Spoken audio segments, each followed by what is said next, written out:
Welcome to Visionaries Global Media, your number one source for podcasting entertainment. Visionaries Global Media, envisioning excellence on a global scale. This is Band From Ringside. Tonight on the Band From Ringside podcast, we have your all-in recap, your WWE Payback predictions, and also your all-out predictions, and also CM Punk. Act like a fucking professional. Psychopath ain't a professional. That and a whole bunch more tonight on the Band From Ringside podcast.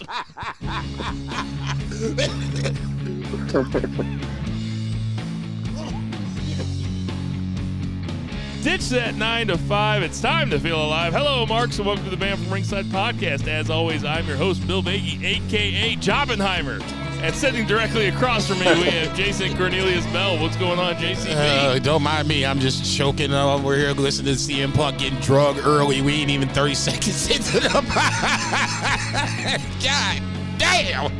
On that lovely note, I'll ask the congregation to bow their heads as I read from the latest edition of the Band From Ringside podcast, volume 323, chapter 3, verse 14, and the good smart saying, hashtag boo the heels. It's all good, baby. Listen, share, subscribe, repeat the holy trinity of BFR. I hope you like All In, because we talking a lot about this tonight. Because if you don't, you might as well fast forward to the payback prediction portion of the program, but we'll get to that later. And out there in Portland, Oregon, we have Two Beer, Zach Pullman. What's going on, Two Beer, Zach? Three Beer West is in Oh, the man. house. Just over here brainstorming what CM actually means. I don't know, it's like controversy magnet or catastrophic mistake or confidence mirage or mockery or cunning manipulator, championship myth. I don't know. Pretty good. Cowardly menace. I just feel like grabbing him and saying, Act like a fucking professional. Psychopath ain't a professional. okay, we're coming at you from absolutely gorgeous St. Charles, Missouri. It is Thursday night. Settling in for some wrestle talk, just with the baby to bed. Zach had an eventful week. I don't know, Zach, did you want to share with the people what you did this week? Yeah, I'll share it eventually soon as soon as I have a tape. But did my first stand-up set. So did 5 minutes at my local Helium Comedy Club here in Portland. So that was pretty good feeling, and I'm gonna do more of that. Can't wait to see it. It's going to be a two-man pod here in like 6 months to a calendar year. I'm calling it right now. Because he's gonna get famous. Of course. You think he's gonna quit potting with us if he gets famous? He's going big time as He watch. could be like Bill Burr size, and he'll still be podcasting with us. He'll be down to like once a month. I choose to believe that. All right, let's go. There's no way I'm blowing up, but even if I did, I'd still do this probably twice a week. Yeah. See? Yeah, because he'd have so much more fucking time. Let's say we're still doing it once a week. It's Thursday only, man. I ain't blown up like you. Let's get to that 3 counts. 1, 2, 3. We'll only be doing it one time a week. He'll be doing it twice a week. He'll be saying, Am I the only professional? let's get JCB. Yes, as a matter of fact, you are. JCB, why don't you kick it off? Let's get into it. No need to belabor the process. All In, Wembley Stadium, Sunday afternoon.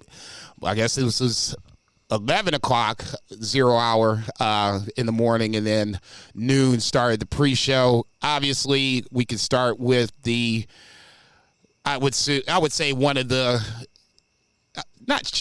I won't say shocks, but upon retrospect, because I watched it again today, I see what they were doing, and it all kind of makes sense. I still don't like it, but neither here nor there.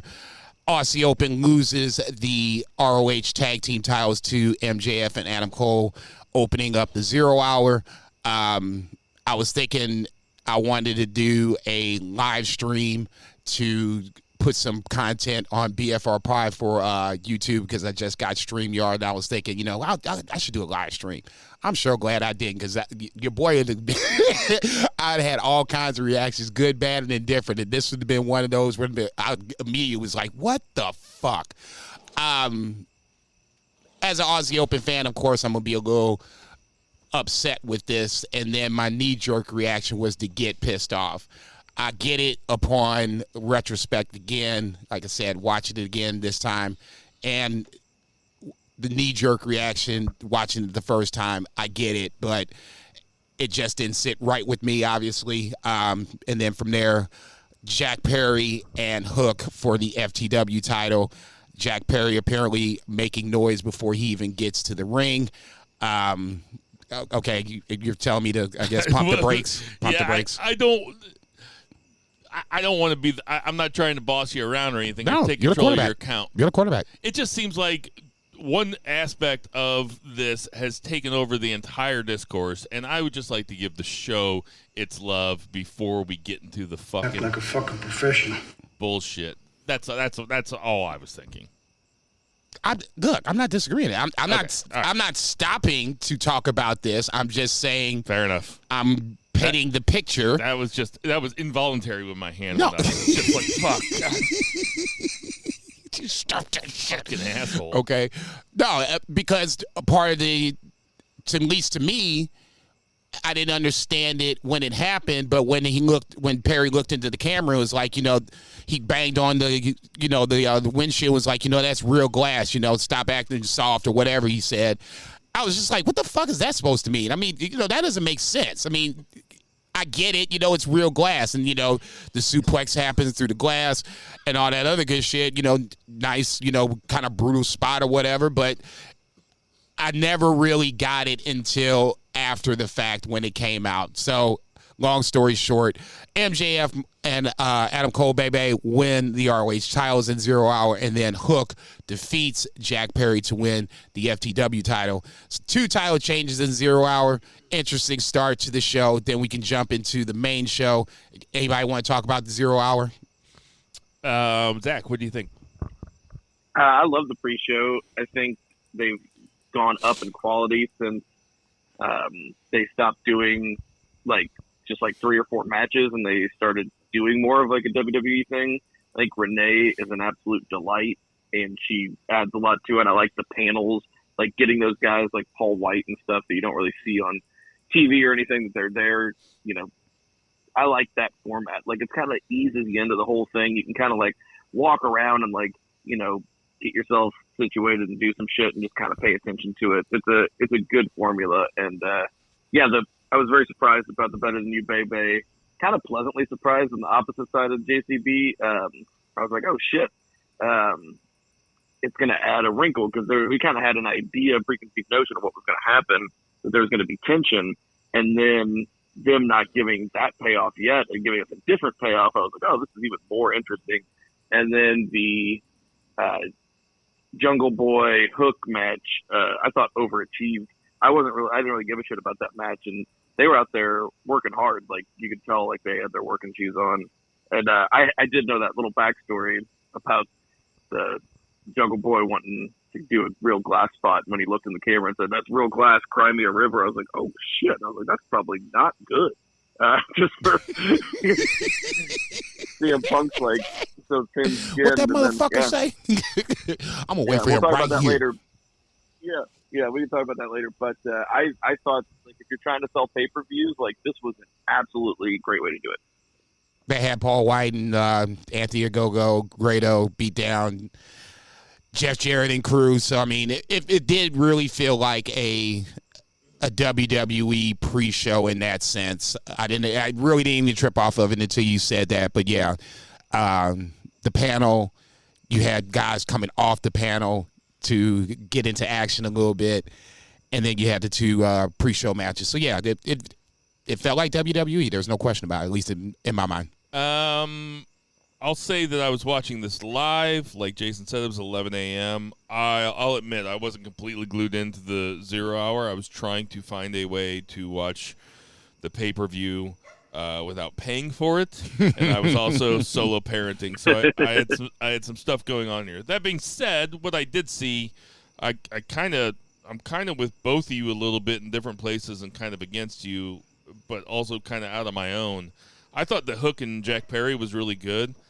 I was pretty disappointed in a very nerdy way about Aussie Open dropping the titles in less than 7 minutes to MJF and Adam Cole, and I'm a little surprised that Jason. I mean, you said you were pissed off. Fair enough.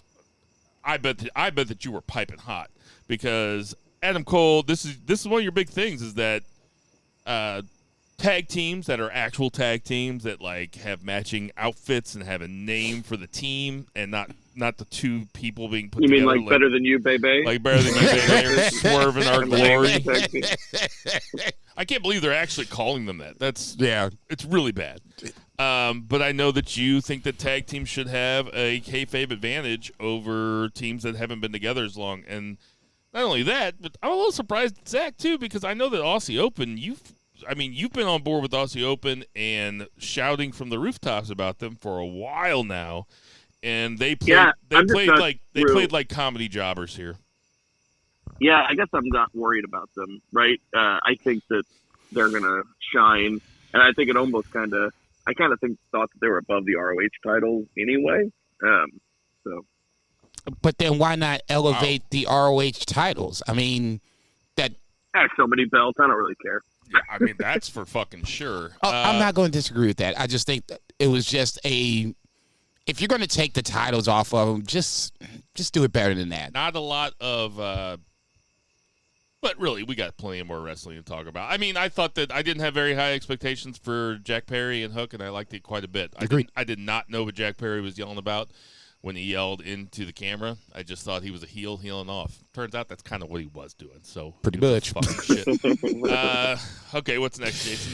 Okay, so obviously with the confrontation out of the way between Punk and Jack Perry backstage, Punk decides to come on out and plays ball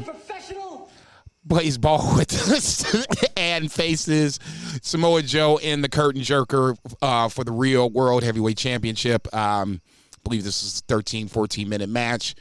No surprises here. Punk goes over. I thought this was a good match. It got the crowd invested into it. I thought Joe looked like he was having way too much fun at certain points, getting the OA chant going. Doing Hogan, where both of them were doing it. Yeah, I was going to say it wasn't just him. They both ended up doing it. I think it was more so Samoa Joe doing it. We've seen CM Punk doing it. Now Samoa Joe was doing it. They kind of did a little swerve where Joe always steps aside when somebody's doing the dive off of it, so he got it swerved on that one, but then later on swerved CM Punk. So, I mean, it was a nice dichotomy of, back and forth kind of wrestling. Pepsi plunge off the top rope finishes the match.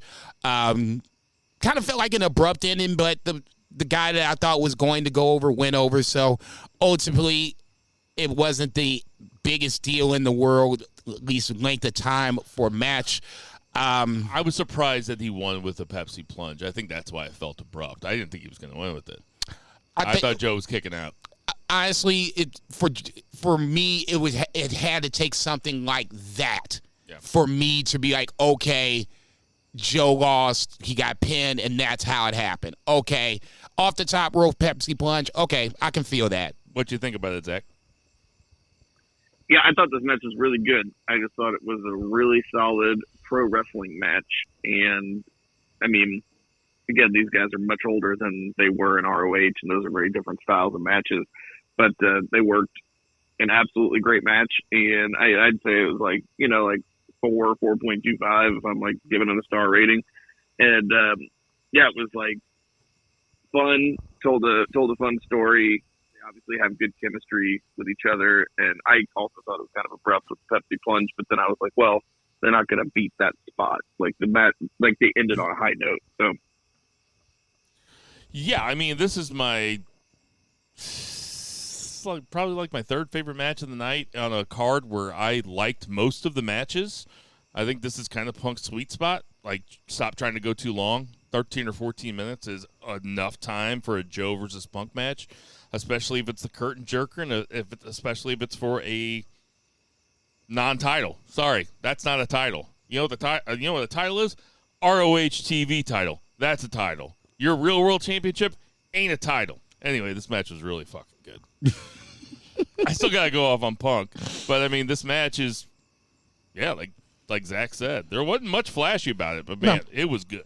No, there was also no mystery as to who was going to go over, and it was still really good. No, Punk getting busted open, I thought, gave it a little more, I guess, I won't say drama, but just got me invested a little more. Yep. Not saying it was busted open in the opening match.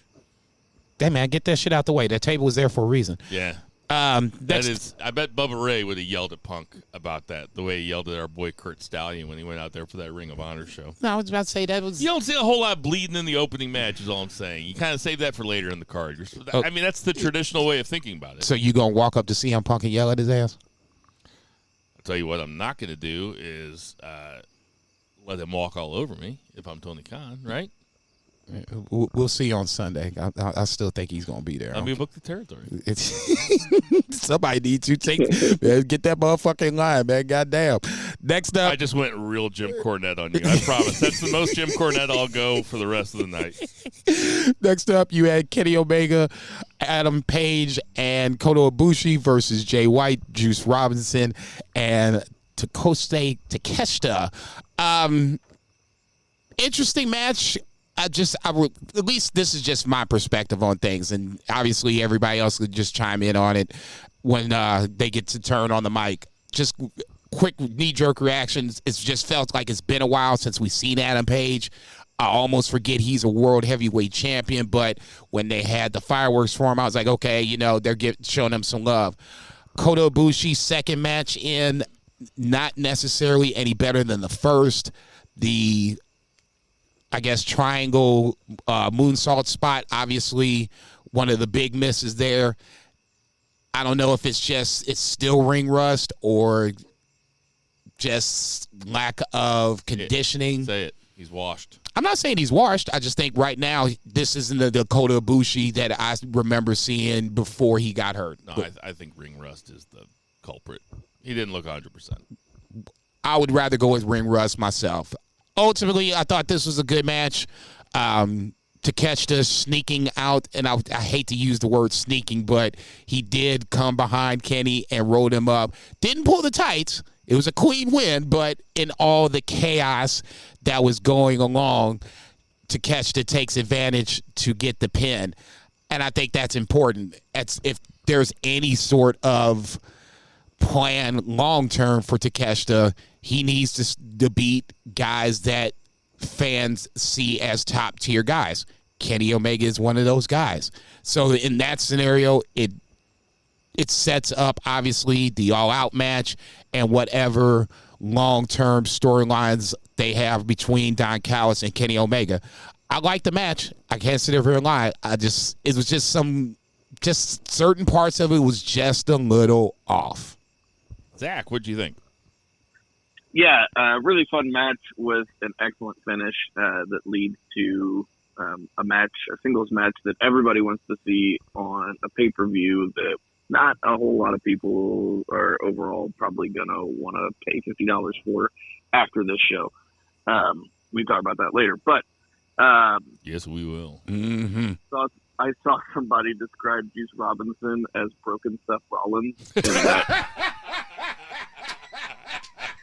That was so good. That's really good. Yeah. And he's got so much charisma. And I think the only downside of this match was Kota. It's got to be tough to be like one of the top 3 to 5 best in the world at something, and then just not be like after that's got to be so psychologically fucked. So it might be hard for him to overcome that. And he's no spring chicken, like we've talked about it. He looks young, but like the dude's in his 40s, and man, I'm younger than him, and if he feels anything like me, Jesus Christ. But looking forward to the singles match. And then what else was I going to say about this? Oh yeah, with Paige. I think about that too, but I think he helped carry AEW through its really peak, and I think that he has that brand new baby. He's probably just kind of enjoying enjoying that and getting so much deserved kind of time off, but he's still relevant.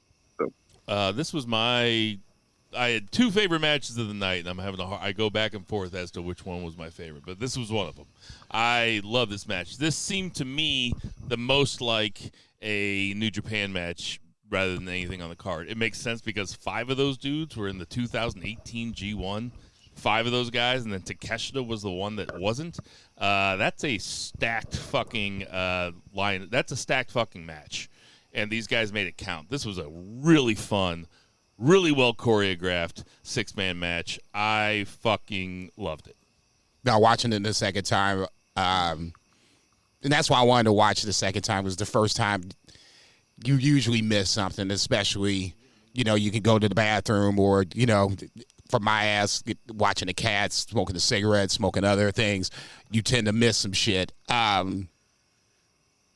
love Jay White in this match. I really did. I mean, Takeshita to me is the MVP of this match, if there is an MVP, because he's the guy that is the brightest shining star out of all 6, and this is no knock against anybody. I think cool with the roll up, or do you wish you would have won with? I'm cool with the roll up. No, I'm cool with the roll up because it's a clean win. Yeah. No matter what, it's a clean dub. So now you have put doubt in the mind of, at least in kayfabe style, you've at least put doubt in the mind of Kenny Omega. And now he has to think about, can I beat this guy? Takeshita is a man beast right now. And if a year from now, I would be surprised if he has not won at least one singles title. I'll go that far. Yeah, I am looking forward to that match this weekend.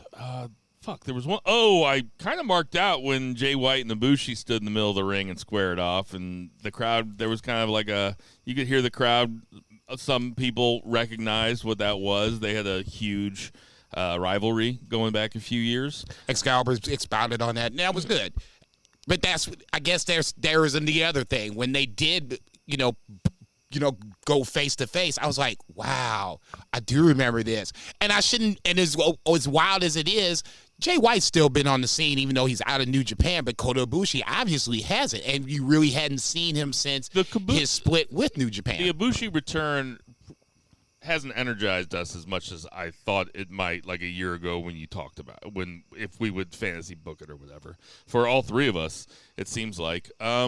Jason, what was next? FTR versus the Bucks, rubber match for the AEW tag team titles. I thought at this point this is my favorite match of the night. Callbacks galore, plenty of just, I wouldn't say mental mind games, but just you really had to pay attention to the first 2 matches because they were definitely callbacks to the third, especially in the scenario where Cash Wheeler goes for the 450 and he misses. And I'm sitting there thinking to myself, do not tell me they're going to lose like this again. So in that scenario, you had to really kind of know the backstory to come into this.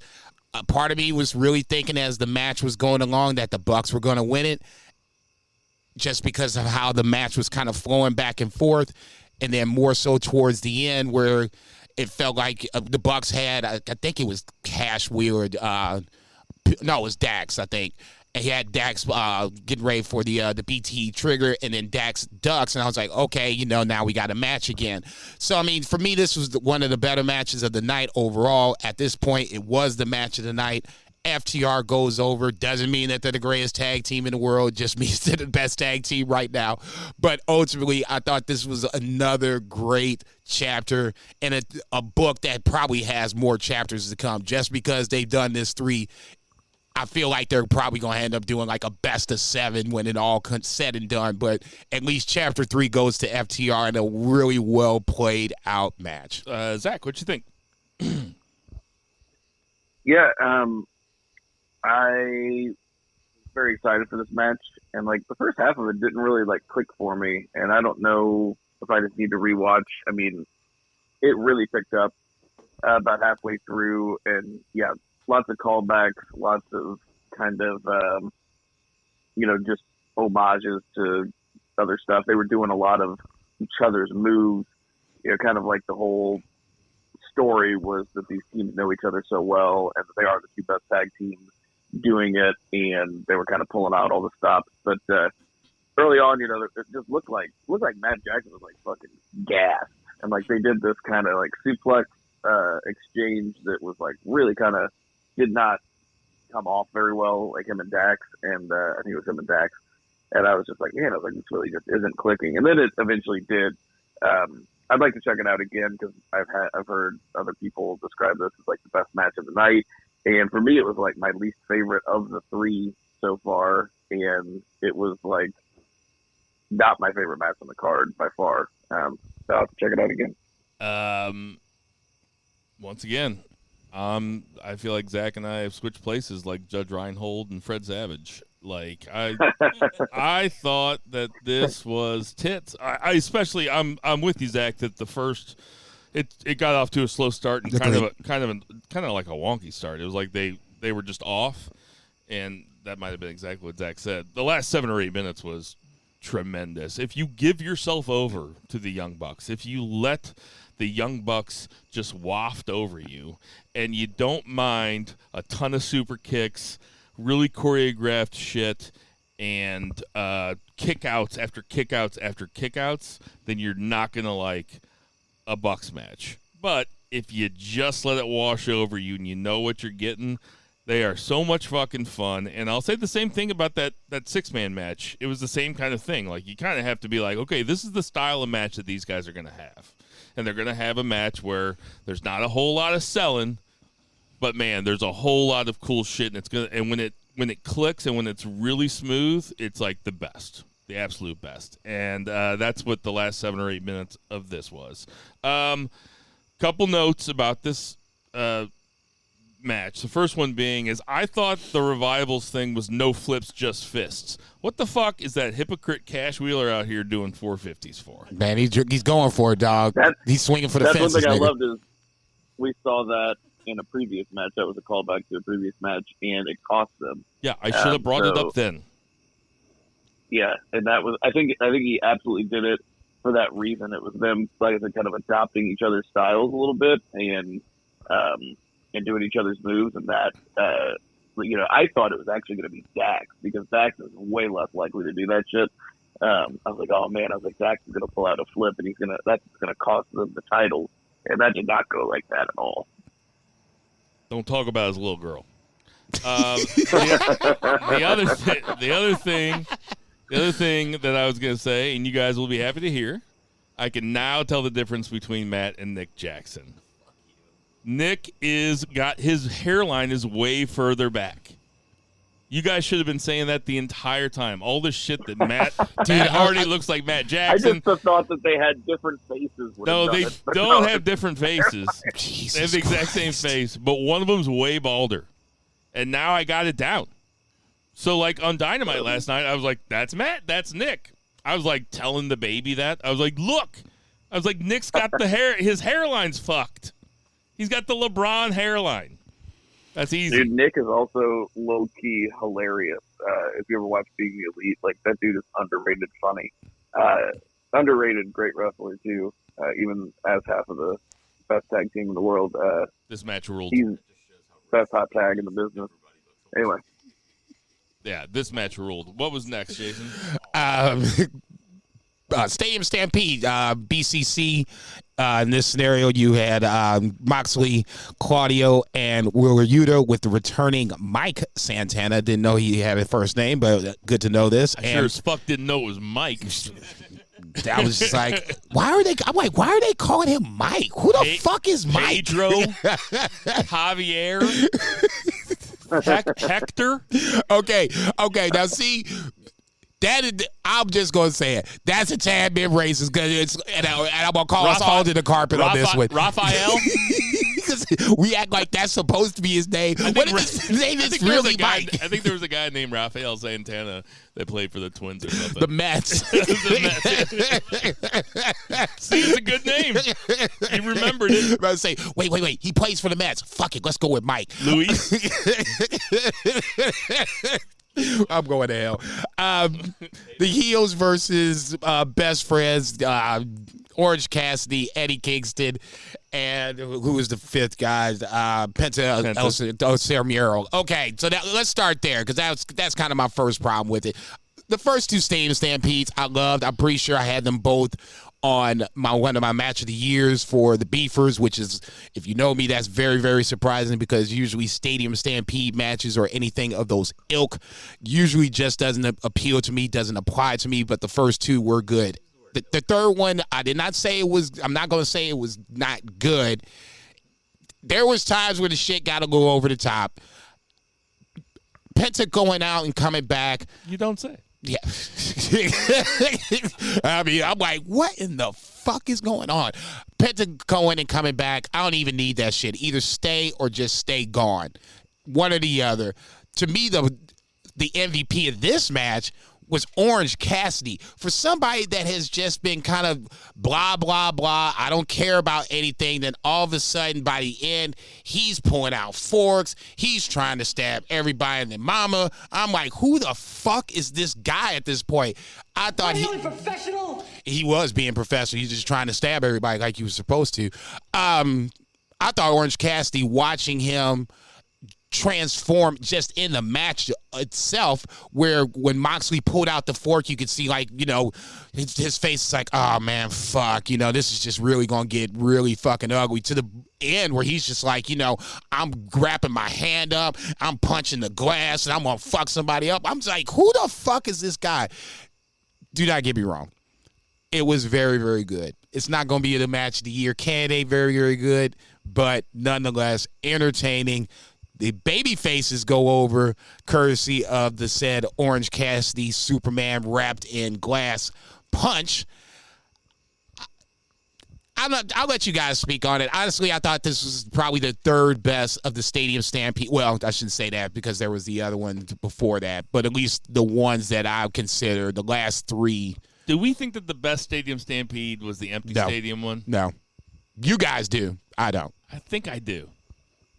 Just for that spot where Hangman Page started the clothesline like 80 yards in the background, and he was running towards the camera the whole time, and they timed it perfectly. God, that was great.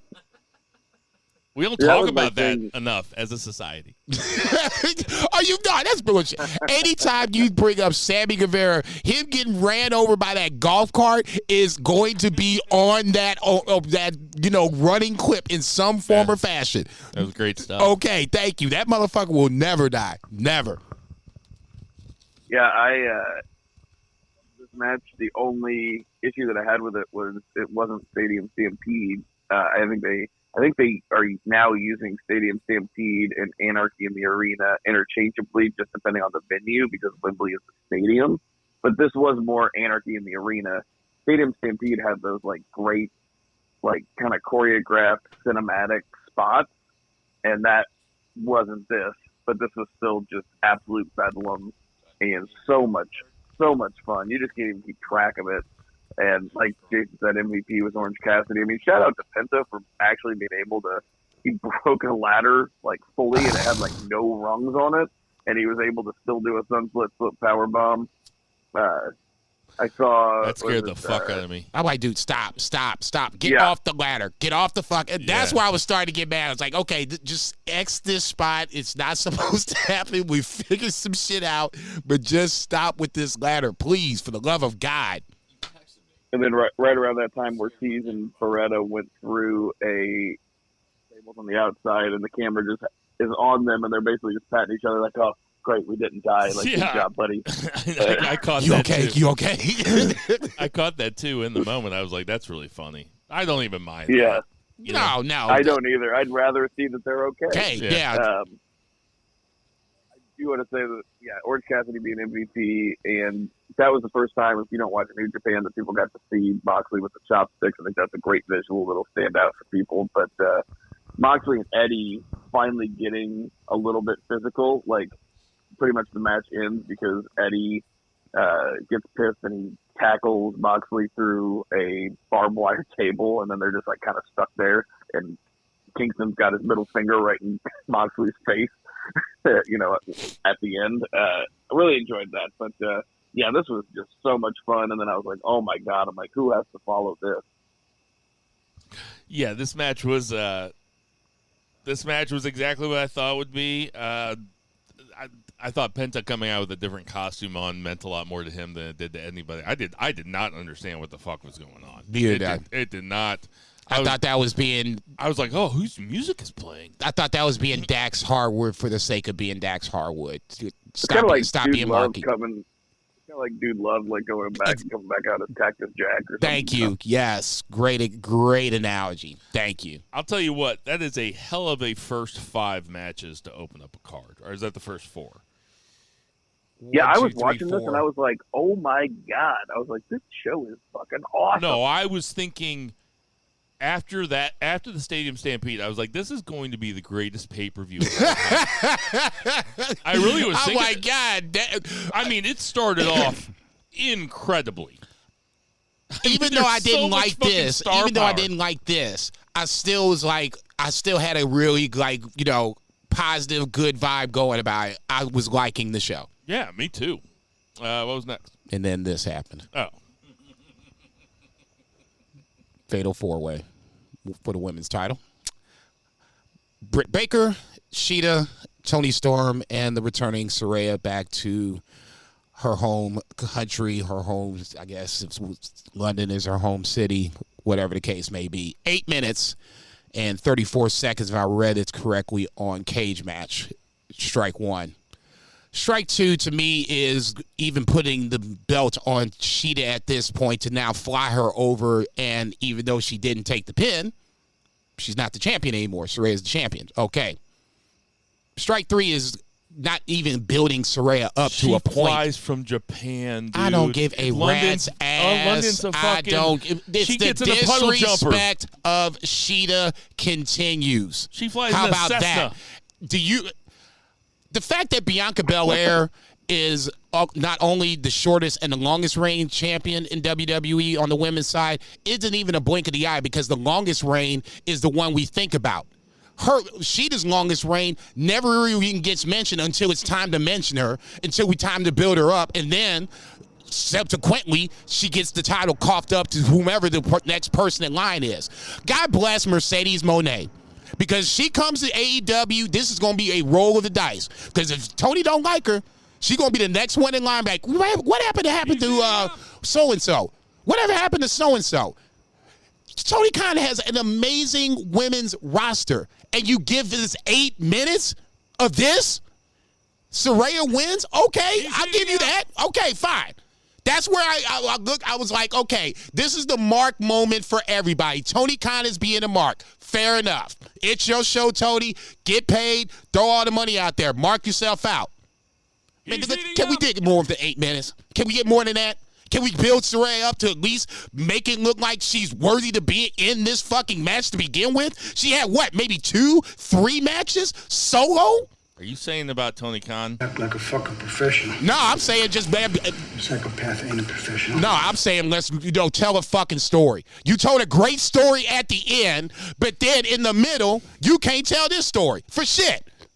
Why should I even care about the women's division at this point? You got Mercedes Moné on deck, sitting in the crowd. Motherfuckers going ape shit. And I'm sitting there thinking to myself, this could go either way. JB Hayter ain't even back yet. Tony Storm's in the motherfucking mix. And this is what you deliver? Get the fuck out of here. I said it a month ago, and I'll say it again. At this point, get rid of the women's division, because this is horse shit. I'm not looking forward to no Ruby Soho and Chris Statlander. Get the fuck out of here. More talent being wasted again. I don't get it. Professional. Look, he need to be. You can tell a story. He did it twice. 2 good stories on one show, and now you're gonna roll this shit out for 8 minutes. Make this shit the curtain jerk and be done with it. Zach, what'd you think of it? Man, me following that's like the women following the Stadium Stampede. It would be tough. But I do think, because they were rushing through this match, I actually really enjoyed the match. I will say that. I like the breakdown between the Outcasts, because I don't like that group that much anyway. I like the people in the group. I just don't like the group. But I like the breakdown. They were rushing through it, though. There were some really fun spots in this. The Toni Storm taking the curb stomp. That was the greatest curb stomp I've ever seen in my life. But It I was imagine it was really good. they were rushing through it. I think Stadium Stampede just went long, and they just got their time cut. I can't imagine they wrote the whole show out and was like, all right, we'll wait 8 minutes. I mean, obviously Tony can book the women's division better. There's a lot of criticism about their valid ones. I don't know that, like, when he planned the show out, he wrote 8 minutes next to that 4-way, especially spending so much money on Queen for Saraya and, doing the whole thing. And, I mean, giving the title to Saraya at Wembley, should have seen it coming, really, honestly. Like, when as soon as it happened, I'm like, oh, yeah, that they wanted kind of their British Bulldog moment, and that's what it was. I don't know. I'm not mad at it. It just is what it is. I do think Tony Honor does a better job with the women's division than Tony Elite, and I also kind of wonder if that's because Tony Elite has to deal with Warner Media, and I don't know that Warner Media really gives a shit about the women's division. So I thought that Ring of Honor women's is good stuff. I thought this was pretty good. I gotta be honest. Like, when I was watching it, I was like, this is actually this sucks that they have to follow the Stadium Stampede, but they're kind of doing a great job as being the popcorn match. That's the argument about the way that Tony books the women's division aside. Just as a match, as I was sitting there basically watching this event live, I was 15 minutes behind because I did find a way to watch it for free. But for what it was, I thought it was really fun, actually. I liked the involvement of Saraya's mom. I thought her mom took that bump like an actual wrestler, and I know she is an actual wrestler, so she really took that bump well. Like, she was I'll give you that. She was knocked the fuck out. She was like, she got smoked. Yeah, it's like she fell the way that somebody that gets knocked out falls. It was really good. I was cool with it. Like Zach said, the Saraya win, should have seen it coming a mile away. I couldn't believe that we didn't. I don't mind them flying Cheetah over there either, because Cheetah flies a lot more than I do. So if she's cool with it, I'm cool with it. This was good.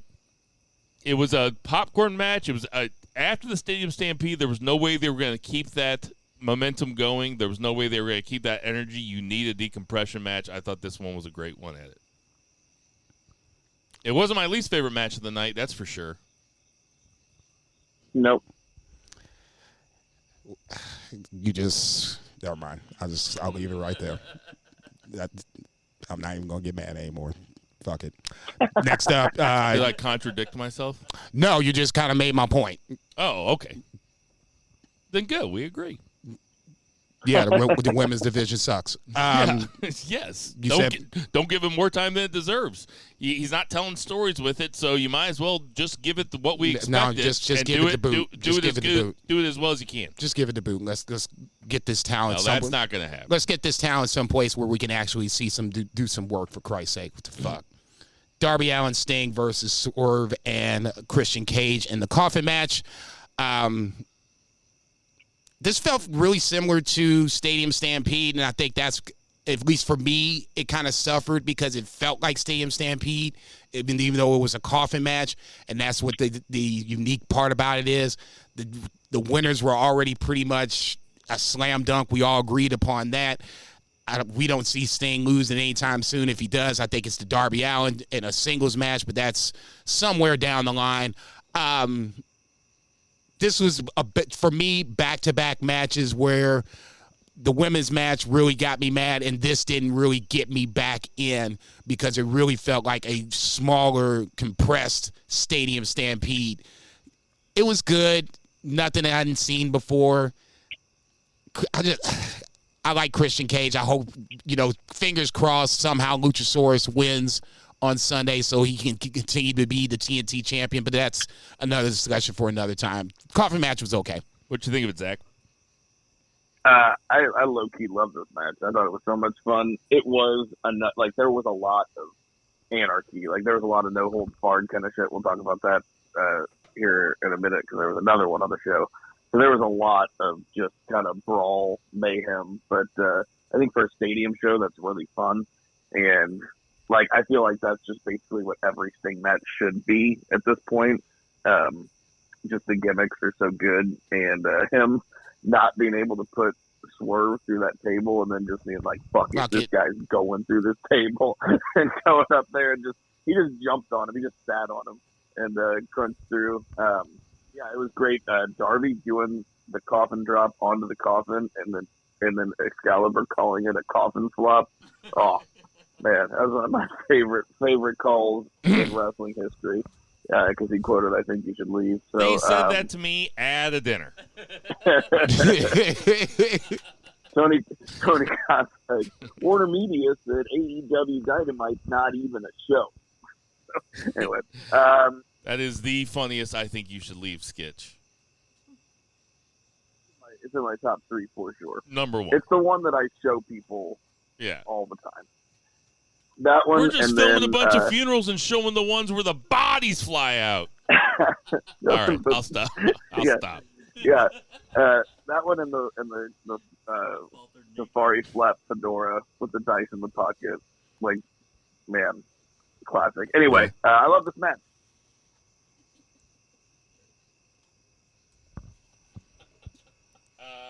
This was my other favorite match of the night. This match fucking ruled. I don't know if it was my expectations. I don't know if it's because this newfound love that I have for Darby Allin. That coffin drop onto the coffin is one of the roughest bumps you'll see, man. He's going in blind. He's going in backwards and landing flat on his back onto a real coffin. That fucking sucks, man. Dude, that like dump was just like, what the fuck was that? God damn. One of those performances that gets buried by the public in a match or in a night like this, especially with the other shenanigans that went on, is Christian's performance. Christian was fucking awesome in this. Swerve Strickland, push him to the moon. Like, really, Tony's got to make somebody that's not an ex-WWE superstar or Kenny Omega besides MJF, make it be Swerve Strickland. Put a big belt on Swerve Strickland. I think he fucking Swerve rules. is a future. I think he's a future world champ. He is obviously way over with the fans. Everybody, he has 100% universal positive rating. Fucking push him, man. He is so much fun. That was the best coffin match that I've ever seen. Well, mostly because coffin matches suck. But this was, I thought, sorry to cut you off, Zach. I thought that. I'm sitting there like, what? I thought the part where Swerve was putting Sting away. It looked like he was like putting Sting away for the rest of his career. He was putting him in the middle of that coffin, and he tossed in the bat as like a ceremonial, like very dramatic thing, and then for Sting to use the bat so that the coffin couldn't close. That's a brilliant spot. That is a fucking brilliant spot, and I marked out when it happened. I love this match. I don't know how many stars I would give it. I don't know. It's an A+. It was fucking great.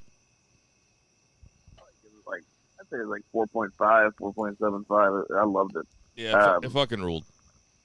And the entrance, Sting coming out to Metallica.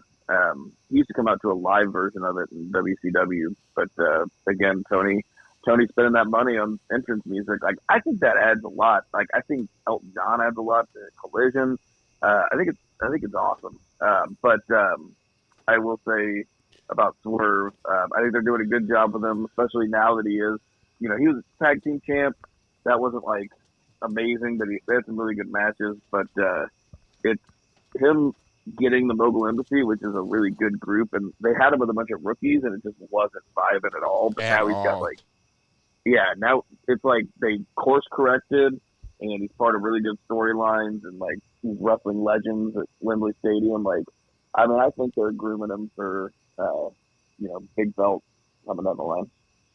I will say that when you just talking about entrances, I thought that was one of the things that I was looking forward to the most, because this was obviously AEW's first stadium show, obviously their biggest show ever. So, I was looking for, not even know what I was looking for, but just, I wanted to see everybody's interests. This was, I thought, was really good. I thought the Bucks was really good.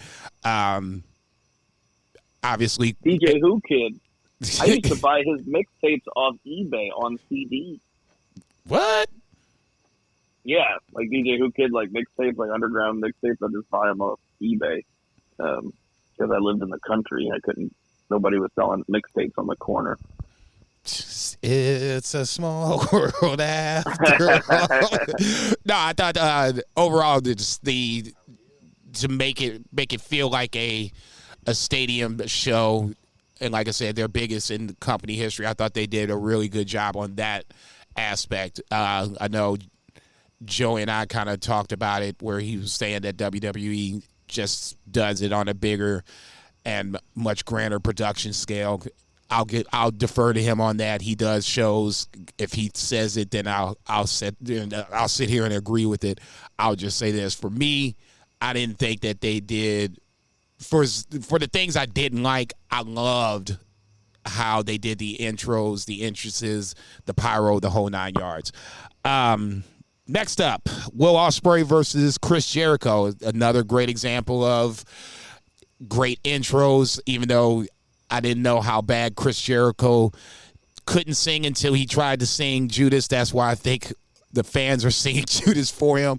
From that point beforehand and moving forward, I thought that was a nice way to get him introed. And then obviously Will Ospreay coming in second, coming in as the hometown guy, just massive support. I thought this was one of the better matches of the night. This is one of Chris Jericho's better matches that he's had in a while, considering that he's kind of been in the a tag team mix. He's going to be in a tag team mix going forward. We'll talk about that on the Dynamite portion of it. Once again, a match that I thought that was pretty obvious that who was going to win, but there were a couple of times where you had Sammy hit Will Ospreay with the bat. So, you know, a moment of concern there if you're a Will Ospreay fan like myself, you know, is he really going to lose this match? The reverse Oz cutter into the code breaker I thought was in a pretty good spot. To me, this was more so about Chris Jericho. You know what Will Ospreay can do. We've seen it. You know, arguably he's one of my short list wrestler of the year contenders. But to me, this was more about Chris Jericho, and I think we said it last week. I can't remember who said it. Which Chris Jericho were we going to get? It's going to be the Chris Jericho that was going to keep up and try to do what Will does, or morph into something where this is going to make him and Will Ospreay look good. And I think that we got the latter of it, and I'm glad we did. If we tried to keep up with Will Ospreay, it could have been bad news bears. But Jericho stayed in his lane. Will Ospreay does what he does. I thought this was probably the second, third best match of the night, for at least for me. Arguably the main event, obviously being the match of the night, and we'll talk about that here in a second. But Two Beer, what did you think about the match? Man, I was on record of I was like really poo-pooing this shit like before the go home show, and it ended up being fantastic. And I mean, it was one of the better Chris Jericho singles matches in recent memory. I mean, when I think about his best singles matches, like since we started the pod, a lot of them were in New Japan, and he's had some good ones in AEW, but you know, ROH, that was a pretty good run. But this was a standout because they really sold it on the go home show. And then Jericho was just there. I mean, Ospreay's going to look great anyway, but he really like put him over.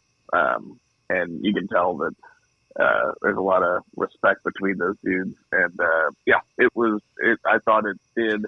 I figured, you know, you put those two things together in your head. You're like, you got one of the greatest of all time, and maybe the greatest doing it right now. That should be good. But sometimes it doesn't vibe this vibe, and yeah, it was fantastic, like semi-main, you know. I was excited for this match. This match did not disappoint me. A few other matches on the card really exceeded my expectations, but I thought this was really good. I thought that Jericho pulled out some shit that was really fun. Ospreay fought more of a Jericho-style match. Ospreay's a star, man. But I would not listen to Ospreay when he said all of his options are open or whatever he said this week. He's going to AEW. Yep. So I'm excited. They better treat him like a big fucking deal, and I look forward to a Will Ospreay, Jay White title match someday in AEW. Next up, you had the Acclaimed and Badass Billy Gunn, the returning Badass Billy Gunn versus the House of Black in a trios match. I believe the stipulation was a no-holds-barred match, if I'm not mistaken. Once again, very similar to the two matches that we've seen before. I think this got like 10, 11 minutes, give or take. The guys we thought we were going to win went over. I feel bad for House of Black because now I wonder what's next for them. It almost feels like they've outgrown the trios titles, even though they're the longest reigning trios champions, even in the short history that we have with them. Neither here nor there. Malachi Black should go into a singles run, and then Brody King and Buddy Matthews should be a tag team as the House of Black. That's what I think they should do. Trippier, what do you think? Yeah, I think that is a great move. Are you just what I think about that, or the match in general? You can go both ways. It was the worst match on the card. It was still fun, but I didn't love that they did the no holds barred gimmick, because it's like, well, we just had, it's like every other match was at that point. I didn't mind the coffin match as much, but just I was like, oh, great. Just had Julia Hart spot. I'm pretty sure Billy Gunn, like, instead of just doing the sucking, I'm pretty sure he said, suck my dick whenever he did it. And I was like, oh my God. And then they did they were like, holy fuck, this is aggressive. But I love the white gear. I loved the Bray Wyatt tribute. It was still a fun party match, which is exactly what the Acclaimed and Badass or Daddy Ass are going to give you.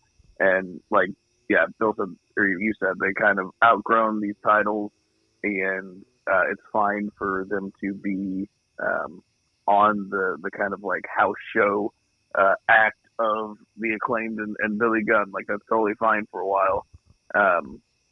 I think all of three of those dudes, Brody King, Buddy Matthews, and Malachi, all could be excellent, like, singles competitors.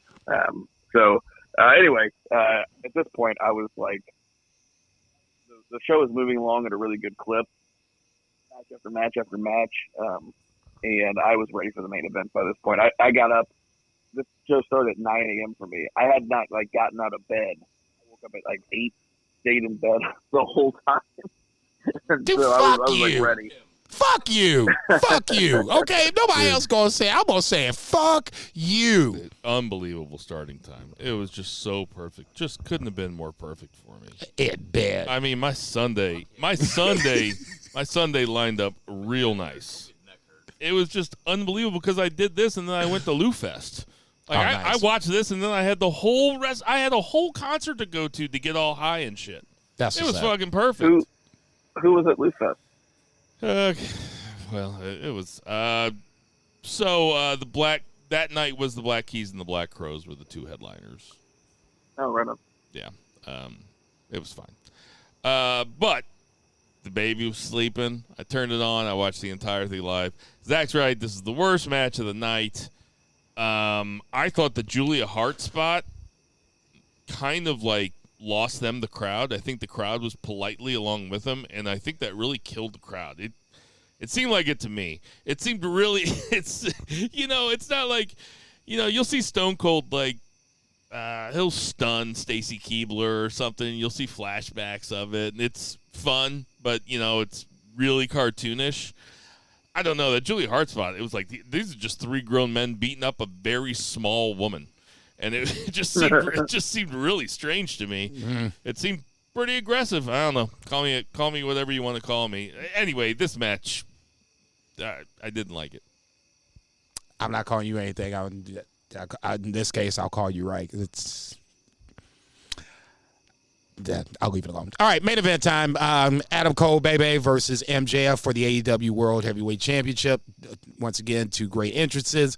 Now with them being ROH Tag Team Champions, at least for me, the dynamic of this match changed. It felt like there was a little bit of a safety net, for lack of a better term. So no matter who won, this storyline was going to continue in some form or fashion. So with that going in, I thought the first half of the match was not slow, but just kind of was the foundation for the back half, especially with the double clothesline pin or false pin spot where, like I said, I was thinking about doing a live stream, and that would have probably been the high point of it, because I literally jumped. I was in my computer chair watching it, and I was not thinking they were going to get to 3. I was thinking they were both going to kick out, and then we were going to move along. When he counted 3, I literally just like leapt up and was like, what the fuck just happened? And was instantly pissed off, because I was like, there's no way Tony Khan is good. I'm like, there's no way you can end this show this way. Chaos is going to ensue. I know, I tweeted it. I was like, there's no way you can end the show like this. My knee-jerk reaction was to get pissed, but I was like, okay, let's just see how this plays itself out. Adam Cole asked for 5 more minutes, and now that's another, probably the callback of callbacks. I don't care about FTR and the Bucks a year or 2 years in the making. This to me was a callback, because it's more so now it changes the character of MJF. The MJF, when that first 5 minutes was asked for, that MJF didn't want no part of that. The second time around, this MJF wants a part of it. So it just added more to the babyface appeal, I guess is the word I'm looking for, to MJF. People love MJF as a babyface. You said it last week. You don't want him to turn back to a heel at any point. I think I like him both ways. I like him as a heel. I like him as a babyface. This made him more so as a babyface. On the flip side, it felt like Adam Cole, baby, was going down the dark side, where I think it was the brainbuster spot on the steps, where the match kind of changed in that spot, where it felt like it was getting aggressive, but then Adam Cole took that one step that you always thought that MJF would take and didn't do. MJF puts the ring back to his pocket. So, I mean, it was all kinds of just a roller coaster of emotions. The only thing that I can say that I didn't like about this match was the ridiculously slow count when Adam Cole had MJF pinned. I get it. The ref is just coming back to consciousness.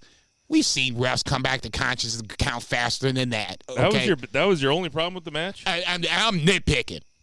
And that was the biggest problem with it. Outside of that, I thought this was the biggest problem or the only problem? The only problem. The biggest problem is with Aussie Open losing the titles to them. That to me was their. Oh, I got you for the whole show. Zach, what'd you think of this match? I thought it was the best storytelling main event since Adam Page won the championship title. Are you talking in wrestling or just AEW? AEW. Okay. In the 5 years or whatever that they've been going, it was their best storytelling main event. Started off like a house show match. I mean, like, they go outside the ring to put their shirts on. Like, that's some just funny house show shit. But yeah, I'm not gonna go over all the story beats because they were there and it would take a long time. But yeah, so much storytelling, and even the post match, I also I marked out, and I imagine what it had to feel like in the stadium whenever Adam Cole asked for the 5 minutes, and MJF said no, and then he says, 5 minutes isn't enough. We're going till we get a winner in fucking Wembley. It was the best F-bomb drop that you could possibly have. Very well timed. And, yeah, I thought it was great. I loved that. What a novel concept, right? Send the crowd home happy. Biggest wrestling event in history. Oh, my God. This is not rocket appliances. Just send the crowd home happy. And they absolutely did that. and it was like icing on the cake of a fantastic show. We can give it our letter grade after Bill, I guess, but I'll give you a hint. It's high. I'm so torn about some of this match. Listen, when MJF grabbed the mic and dropped the F-bomb, was it cool? Yeah, it was definitely cool. Were there parts of the match that were fun? Yeah, definitely. And I think that MJF is the shit. But this was a house show main event. Make no mistake about it. With the asking for 5 more minutes, and then MJF saying, no, we're going to go till we get a winner, and then them hugging at the end.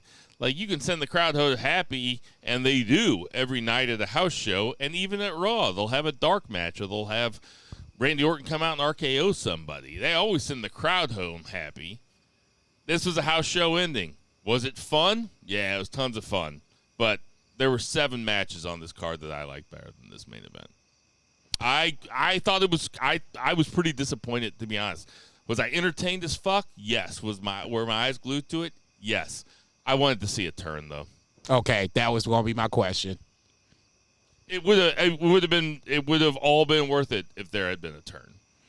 But for them to stay friends and really have, I mean, that's kind of my point. I guess going in, that was the safety net part of it, and going into it, it was going. No matter who won, they were still going to be connected going forward. It's the most cowardly way to book it. Woof, woof, I mean, woo! Damn, I thought I was going. Professional. I thought I was coming with a strong take this week. Shit, I can see why you say that, and I don't necessarily say I disagree with it. I wanted to see the turn. Do I need it? No, because I think they did enough to where whoever turns, when it happens, it's now going to be a bigger build for it. I'll go one further. Give you that. Do it. Ospreay Jericho should have been the main event. The main event? Yeah, you can't do that over your. If they weren't going to turn anybody, should have been the main event. You can't do that over the AEW Championship, no matter how you book it. I'm sorry. If you can like the match better, and that's completely fair. I'm giving Ospreay Cena booking. I don't care if you got the belt or not. You're in the main event. Get up there, Bill Ospreay. You and Cena, no matter where you're at. Say this motherfucker. No, you can't do that, dog. You just can't. Get up there, Bill. The time invested alone for MJF and Adam Cole, baby, had to be the main event. I know. I know it had to be. Okay, I'm being curmudgeonly. No, by all means, knock yourself out. I'm not saying that I had fun. I thought it was a fun match. It wasn't like I felt like my 5 hours were wasted by any stretch of the imagination. Not at all. And I don't want to give that impression. I'm being nitpicky. I'm being really nitpicky because I was glued to that match. No, I was too. The more I've had a couple days to marinate on it, I'm a little bit more disappointed than I thought I would be. How about that? No, and that's completely fair because, I mean, to me, like the two major stories that were going to hopefully be answered were what does Eddie and Moxley have to fix? That wasn't answered. Yeah. Who was going to flip on who? That wasn't answered. So, I mean, I get what you're saying that there was disappointing portions of this for me more than others, but that's just me as, the way I look at wrestling, but neither here nor there. So yeah, they didn't shoot any angles on this show. It was all just matches. It's very WrestleMania-like in that sense. WrestleMania doesn't really have a lot of angles either. WrestleMania is usually just the matches, I wouldn't go that far. It's about to say there are some. There usually are some. This felt like the original All In, where it was a much more bigger stage, obviously, but you wanted to get as many people on the show as humanly possible. Next week feels like storyline. Oh yeah, big time. But even with all that said, even with all my nitpicking and everything, I still give this pay-per-view an A. This pay-per-view was so much fun. And there was really only one match that I didn't like at all, and it was that acclaimed match. I, at least, pretty much above average, I thought every other match was. I thought that this really delivered, and it was very cool to see that they already have Wembley booked for next year. That's fucking badass. No, that's What's an your amazing concept. letter grade, Zach? Yeah, mine's an A. I think like every match was 4 stars or above, except for the acclaimed match. And Yeah. I feel like that should be an A. Jason, I saw on Facebook that you gave it a B+, and I was like, whoo, that's high for Jason. Have you mellowed on it since that day? B. It drops a half a letter grade for Jason, or a third, whatever. All right. Well, that was fun. Can't wait for All Out predictions, which are coming up very soon, right after these messages. 1, 2, 3. 2 beer. What's the 2 count? 2 count. Let's just say in AEW land, and we'll just go real quick because we had a go home show that had some good wrestling and had some good angles, but we're at a go home show right after a pay-per-view, so it also was kind of a wonky show because of Hurricane and a variety of other things. So there was a lot of talent not on the show, kind of thrown together. But and we can talk about CM Punk if you want to. But this thing opened up with John Moxley defeating Commander. Not a lot to say here except it gives Moxley a win, and it was a pretty fun styles clash. Let Commander just like kind of flip all over him, and John Moxley just beating his ass. I thought it was pretty good. I think it was probably my favorite Commander match so far outside of the one he did, I think, with Ray Fenix. Well, Moxley sold the fuck out of the match. Like, Moxley fucking sells. Moxley really sold for this match. He made Commander look great. Ultimately, yeah. And if you're a Commander fan, it feels like he's fallen into that enhancement talent portion of the program. Not jobber, but good enough to where he can give Moxley a push, or anybody else that he walks across, Jay White, give them a push. But wins will come few and far between for Commander on the AEW stage. Yeah. Orange Cassidy video package. We'll talk more about him in a minute. Then there was a video package. They showed a lot of video packages that were shot at All In because they didn't shoot angles on the show. So they did angles in the press conference. Like, they set up matches in the press conference, and they did angles there, which was interesting. So I watched that whole press conference. So I was like in my bed for 7 hours, like just watching AEW on Sunday. Jesus Christ. Dude. I know. He's looking around saying, Am I the only professional? So they shot this in the locker room. So it's post-match. Young Bucks are in there. FDR comes in, and they're mad because the Bucks didn't shake their hands. And basically, the Bucks are just like, yeah, that was kind of a dick move. Just heat of the moment, guys. We're just going to be bros here. And then Bullet Club Gold comes up. And essentially, that's the match for All Out. For Bullet Club Gold versus Young Bucks and FTR. That's fine. It's not making me buy any pay-per-views, though. That sounds like a Collision or Dynamite like match. a big one, but one. It could be, really good. But it one, sounds like a main nonetheless. event. That it's the type of main event that AEW will give you on a random Dynamite or Collision. Which is, kudos to them. Fuck yeah. But in this scenario, yeah, it's weak. They shot their quad last week. I know, and they probably had to do it because it was probably worked out with the scheduling with Wembley or whatever, or worked out with the scheduling. I mean, Tony Khan didn't draw it up a year ago to have those two pay-per-views 1 week away from each other. He probably had the buildings booked. What's fucked up is I don't know. They blew their wad. I mean, they just completely blew their wad. Okay. I mean, They're also doing it again next year, like because they announced Wembley. Okay, and so Chicago. So God so forbid. just change the date of All Out. Somebody goes to easy to Tony fix. Khan and just be like, look, You're in charge. You can't do it back-to-back weeks. You can do whatever you want. It's No, don't say no shit like that. See, that's how you get Saraya winning the title. Go ahead, That's a say good it. segue because we did have highlights of the Outcast here, and they showed that. Yeah, that was the next thing on the show. Then we had a Sammy Guevara, Chris Jericho face to face. I thought this was well done. Just kind of furthers the storyline. It was pretty entertaining, but the real meat and potatoes here that we have, Les Sex Gods have been reunited, and they're going to go after the AEW tag team. They said tag team gold. But either program would be very good, so I'm fine with either. They both sound fun. My guess would be they would be going after FTR. Just my guess.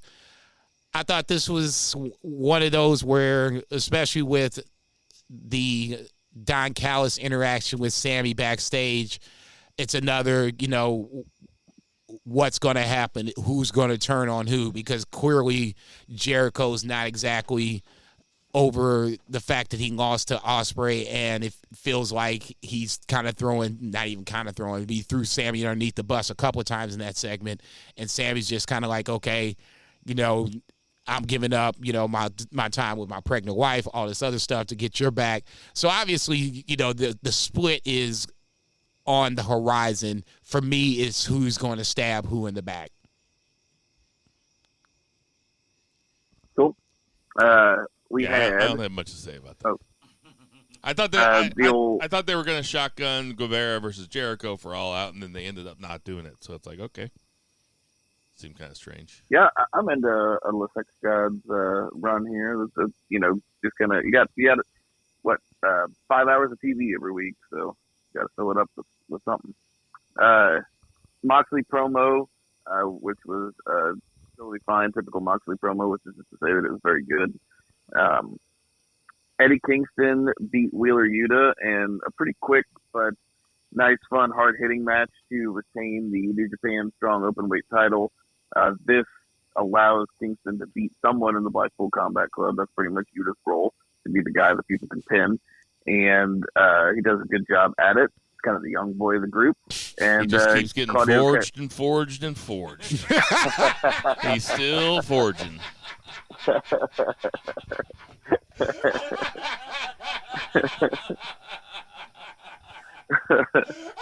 But Claudio comes out, and we get the that's like what this is all building to. It's going to be Eddie and Moxley. It's going to be Eddie and Claudio. So, but yeah. That's Why can't Claudio get Ring of Honor? Why can't we get a Ring of Honor championship defense on All Out? Why can't we get a Claudio singles match?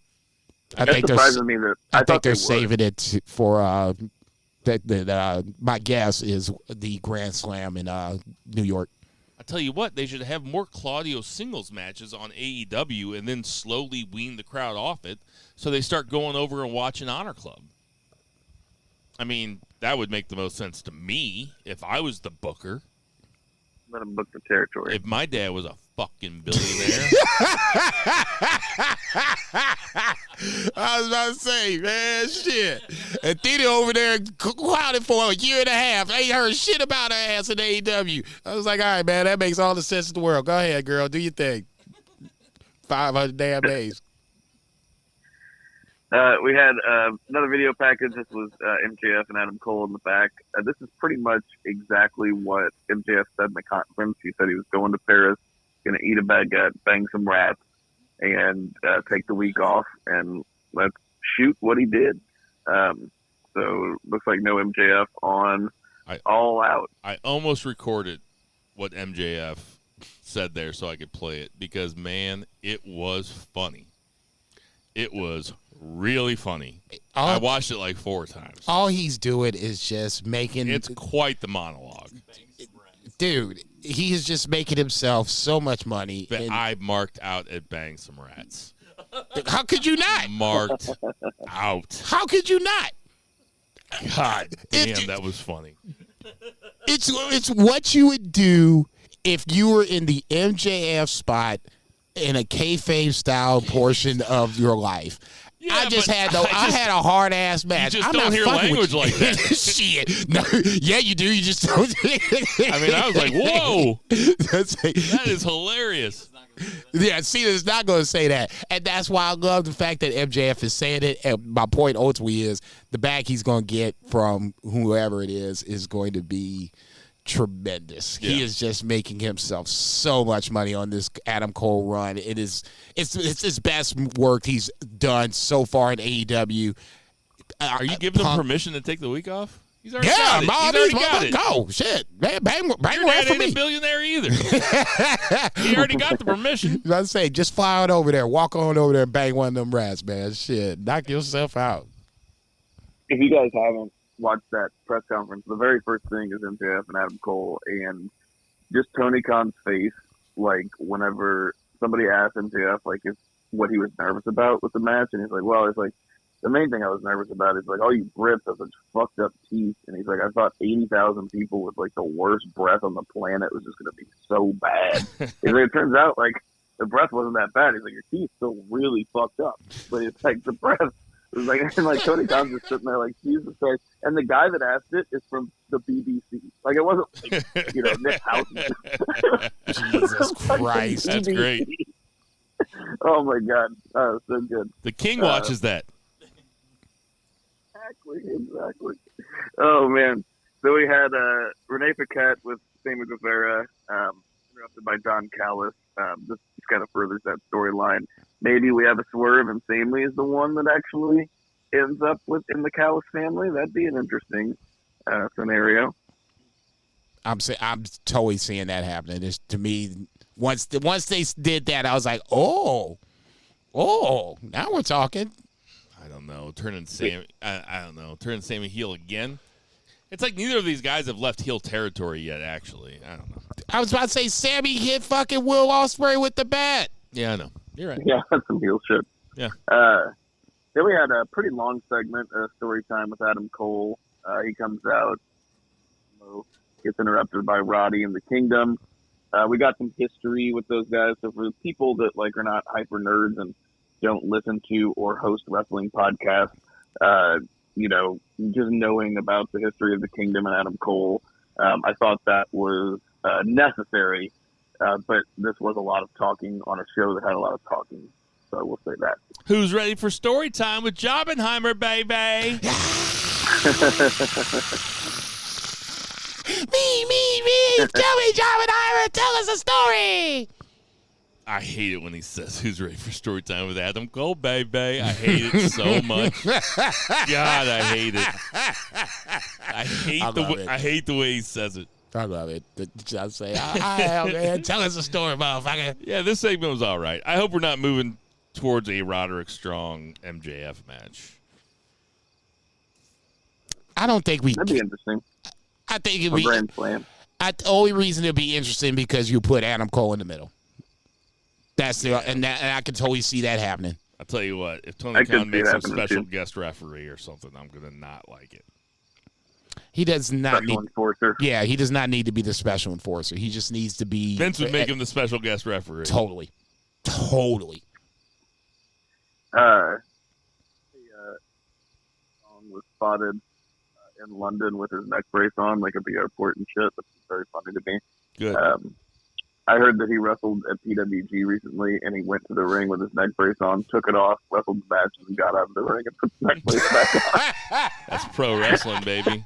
That is pro fucking wrestling. Kayfabe alive, baby. Kayfabe is alive and well. You can't explain to somebody about how good that is. Like if they don't get that, they don't get pro wrestling at all. That is pro Holy wrestling. shit. That's amazingly fucking funny. That's great. God bless Roddy Strong. TBS champion Chris Statlander, Tasha Britt Baker, and Hikaru Shida defeated Nyla Rose, Marina Shafir, and Emi Sakura. This was a match that happened. Chris Statlander got the pin. going into her title defense against Ruby Soho. Ruby Soho came out and attacked her, snagged the belt, laid it in the aisle. So that is also not necessarily the I'm sure they'll have a fine match, but that also seems more like a TV match to me. Yeah. All right, Jason is taking the fifth. What's next? Video package. So Shane Taylor is going to be facing Samoa Joe for the ROH TV title at All Out. If you're not somebody that watches Honor Club, I'm not, but I follow what goes on. So Shane Taylor did win a tournament to determine the number one contender for the ROH TV title. So I'm sure they'll have a fine match, but that does not have marquee value either. Couldn't guess. I'm not too hot on All Out right now. Yes, two matches that I want to see. They owe Samoa Joe a pay-per-view win, though. He's been doing work. Yeah. And Samoa Joe fucking rules. I mean, he was fucking great in that Punk match. But, yeah, give that man a win. Yeah. Give him then a we real had Don program Callis. now, too, while we're at it. Yeah. Takeshita. Don Callis had shoot x-rays, like Kenny Omega's shoot x-rays about with no cartilage in his knee and like his hernia surgery and stuff and his back being all fucked up. So I am very excited about this match. Not $50 excited, but I think it's going to be very good. They had another house show segment. Acclaimed and Billy Gunn brought out some new trios titles. They're pink. They have scissors on the back. I don't know that this is elevating the trios championship. It's not, but it's no. But this is the Acclaimed, and this is going to be another, I guess, litmus test to see how over they are. Can they get these jokers over? If they're selling merch, that's fine. It's a business. Like if they can sell some pink title belts with scissors in the back, good to them. I don't know if Billy Gunn is tired, but Billy Gunn last night looked like he was done with this. He did not look like he looked like he was really just fighting, like faking his way through it. That's the way it seemed to me. Maybe that's what I'm bringing to it. I don't know. I've talked to my therapist about putting my feelings on the other things, inanimate objects and such. Projecting. Shit, that's the word I was looking for. But yeah, this didn't do much for me. No, not really. It was about the tiles. That's it. Okay. I'll tell you what did do something for me was Orange Cassidy beating Pinto El Zero Meadow. This was a fantastic main event. Triple Canadian Destroyer at one point. That was the best spot. Very unexpected. Yeah, very fun, very unexpected. But, man, Orange Cassidy just having the best title reign of just one of the best title reigns I've ever seen in my history of watching professional wrestling. I'm so into it. And then he does a thing which he never does if he grabs a microphone and he sits down. And I just love whenever he says, "I'm so tired." I'm so tired. Yeah, it was a tremendous promo. A fucking tremendous match into a tremendous promo and proof that sometimes less is more. That's a guy who really knows his character. And the way he ended it by saying, "I'm Orange Cassidy and I don't have a catchphrase." Fucking brilliant shit. So good. No, and then Moxley comes out and pie faces him, and I'm like, fuck yeah. Moxley, I'll tell you what, I don't know how much I would have wanted to see this match 2 months ago. Probably wouldn't have. Orange Cassidy has made me a believer. Orange Cassidy is going to be on a lot of Wrestler of the Year top fives, top threes. He should be. And he's been a great champ. I think he's going to main event. I think that match is going to main event. I don't think you have a choice. I was going to wait till the predictions, but yeah, I think it's going to be the main event also. Yeah. I think the only other option would be Omega Takeshita. You're not going to have spoilers, but we know who's fighting MJF and Adam Cole, and it's the Dark Order. So that's not going to main event. So, sorry for the spoiler. I know you were looking forward to Rampage. That's going to do it for our 2 count. 1, 2, 3. Okay, so because we have Payback predictions, and because we haven't talked about it yet, it just feels like we're so AEW heavy tonight. You know what? Shit. You know what I want to talk about? Did you guys watch NXT this week? I did, yes. I didn't watch any WWE stuff. He was too busy in the bed watching. Hey, he had AEW fucking. Am I the only professional? Yeah, AEW itis, man. That motherfucker was in the bed for 7 hours. He could do shit else. I tell you what you're supposed to do That's is like a fucking professional. Well, Psychopath ain't a Monday and professional. Tuesday, I probably said the same 5 minutes of words about 70 or 80 times, like to myself or under my breath, because I was working on my set. So I just didn't even watch wrestling at all. Plus, 7 hours in the bed on Sunday, it really did burn me out. I believe it. I almost didn't watch Dynamite. So, what is cool is that on NXT, they're having kind of a mini G1 to see who face Noam Dar for the Heritage Cup Championship. And it's 2 brackets. It's 2 blocks of 4 guys, and a win is 2 points, a draw is 1 point, and a loss is 0 points. And, Butch is in this. Let me find who's in it real fast. Jason, what do you think about this development? Honestly, I was surprised. I didn't know how they were going to play it out, who was going to be in the field. I just, they threw it out last week. It was going to be an 8-man field. I just thought it was going to be just an 8-man tournament, and then you end up having the winner facing Noam Dar. I guess it's at No Mercy or whatever the case may be. But I mean, shit, you know me. This is G1 style as far as I'm concerned. So I mean, at that point, all you did was just made sure you got me invested for the next few weeks. Yeah, Zach, you think you'll tune in for this? Absolutely, and I actually really enjoy NXT when I watch it. I think the timing of it is bad. Tuesdays for me, especially with all the weekend shit. Yeah, you've said that. I think it's a really fun show. Like, it's kind of nonstop, and it's like pretty well put together, and the stories will last like throughout the episode. So Group A. So listen to this tournament.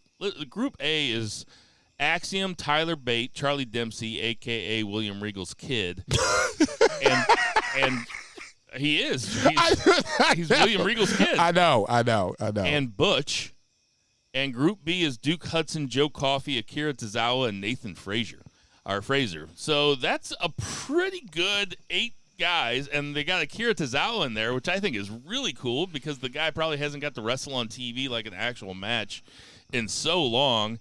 And Butch is in there too, and Butch went over Charlie Dempsey on night 1, so they're having 2 matches every single NXT. And Joe Coffey went over Nathan Frazier, so pretty cool.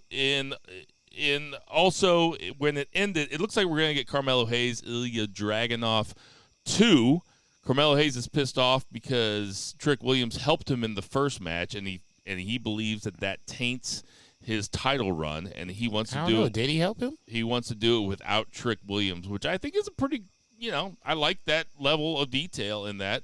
And at the end of the episode, Carmelo Hayes knocks on HBK's door and says, "We got to talk," and walks in. NXT also very good about like cliffhanger endings or like, hey, something's happening that you're going to find out next week. So pretty good. What do you think about that, Jason?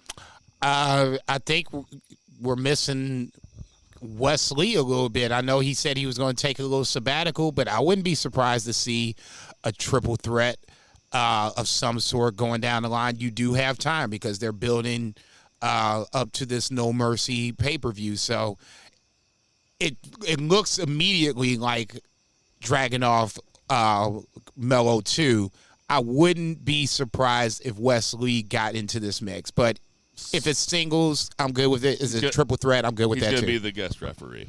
And the only other thing I wanted to say was, so SmackDown and Raw and NXT were all filled with Bray Wyatt stuff. And I know that Dynamite last night was a little shorthanded because a lot of guys left to go to Bray Wyatt's funeral, which was yesterday, and I know that there some people were having trouble getting flights out of Florida because of the hurricane. No, not Hurricane Helms. but I know that it was a little light. But SmackDown, LA Knight cuts a promo about he wouldn't call Bray Wyatt his best friend, but he learned something. LA Knight cut a really great babyface promo right before the main event in SmackDown about Bray Wyatt, and I thought it was really good. Jason, did you watch it? Yeah. I thought they did a really good job of honoring Bray Knight, but still kind of sprinkling in a storyline or two here and there, especially on SmackDown. Raw was more so feeling like a normal Raw episode, but just for the SmackDown episode, I thought they did really good jobs across the board with little tributes here and there outside of the packages that they did. And Zach, I know you didn't watch it, but it ended with LA Knight going over Finn Balor clean in the main. No, actually, I did watch SmackDown and I loved it. Yes. What do you think about LA Knight? Because we had so much. Sure. What do you think about LA Knight going over Finn Balor clean? I mean, good, because I was just talking, last week about him losing to Austin Theory essentially clean. I mean, it was a roll up, but kind of a flash pin. But yeah, I think that's solid. Dude needs some momentum because he's got the fans behind him. But yeah, I love this episode of SmackDown. Very touching, the tributes, and I thought that Terry Funk might get short shrift because a lot of because Bray Wyatt's death overshadowing his because of his death. His peak was, like we were talking about last week, was so long ago in comparison. So, but they really did a great job with Terry too. So. No, I think having Cody come out and talk about Terry personally was a smart move. You got one of the most over guys in the company with a connection, whether it's, somebody that he's wrestled in the ring, or in this case, his father had a long-term rivalry with Terry Funk. You had that connection, and anything that's coming from Cody right now is pretty much gold. So in that scenario, yeah, I was kind of wondering myself how they were going to do it, but once they said that they were going to have Cody come out and talk about Terry Funk, it's just a smart move, So in that scenario, with SmackDown, I thought did a really good job honoring both guys, and then, like I said, Raw to me was the usual Raw. Neither here nor there. Not saying it was good, not saying it was bad, but it was still Bray heavy, which is to be expected. I forgot he won the title a second time. So, I mean, in that scenario, I'm dead ass serious. I totally forgot about that. So, in that scenario, it's good to have my memory jogged in situations like that. All right. We are an hour and a half in, and we still haven't talked about he who should not be named. Let's get to that 3 count. 1, 2, 3. All right, so Jack Perry does this spot on the glass, and apparently it was CM Punk and Tony Schiavone who were saying Jack Perry shouldn't do the real glass spot. I don't know who got the veto. Stories vary, correct? That's fair to say, right? Correct. That's fair to say. So Jack Perry yells, you know what that is? That's real glass. Cry me a river. And then apparently goes backstage. Again, stories vary. Depends on who you believe, but one of them got in the other one's face, and then Punk pie-faced him, and then Samoa Joe had to break it up, and then Punk and Samoa Joe had to go out and wrestle a fucking great match, which they did. Again, CM Punk is at the center of this. I'm not such a Puritan or a babe in the wool to think that backstage drama isn't fun for us fans. It is pretty tiresome with Punk, though, because it is now fucking with my enjoyment of the show. Because if CM Punk's going to get into these backstage altercations, these shoot fights with these guys, and then we're not going to see a match between them later on, then there really is no fucking point to it. I don't even know where to start with this. Jason, what are your thoughts? Just for All In itself, trust me, I have a very hard time holding my tongue, obviously, in situations like this. It allows me to vent my frustrations. I don't have a therapist, so I can do my thing like Bill is. He's smarter than me in that scenario. I'm your therapist. Yeah, this is my weekly therapy. I just don't pay for the shit. I find it a little hard to understand how Punk just can't let this shit slide. It's not like he went up and slapped AJ. He's just making his point. He wants to do things his way because he thinks it has more of an effect. It's his body. So if he wants to go ahead and land his body through some glass, that's on him. I get why other people don't want him to do it, but I think ultimately that's Jack Perry's call. And if Jack Perry wants to do it, then let Jack Perry do it. And if Jack Perry has a problem with you vetoing it or saying that you shouldn't do it, then maybe CM Punk should just be like, you know what? I'm a grown-ass man. He was talking about, I'm working with, I work for, children. In this case, he was being the kid, too. All he had to do was walk the fuck away. Trust me, it's hard. I got to do it every goddamn day. It's like Chris Rock says in the song, "No sex in the champagne room." He's like, "Hey, fellas, if you're in the club and somebody steps on your toe, let it slide." N-word, let it slide. Tremendous. Tremendous shit. I got you. Let it slide, nigga. Let it slide. So, Zach, what'd you think of it? Yeah, what's funny is you hear it and you're like, I'm not surprised. And also at the same time, it ends up eclipsing, everything else. It becomes the discourse, at least in a lot of areas. And that's what's frustrating. That's why I'm glad we did talk about the show before we got into this, because it is it's like Bill said online, it's just messiness, just a bunch of messy bitches, man. Messiest bitches in the world, dude. I know Punk said that he wants a drama-free locker room, like in Collision, like he's been quoted as saying he wants a drama-free locker room. That's like any person that has in their Tinder bio no drama. They're the craziest motherfucker. Oh ever. my God, yeah, you the first one in the middle of the shit.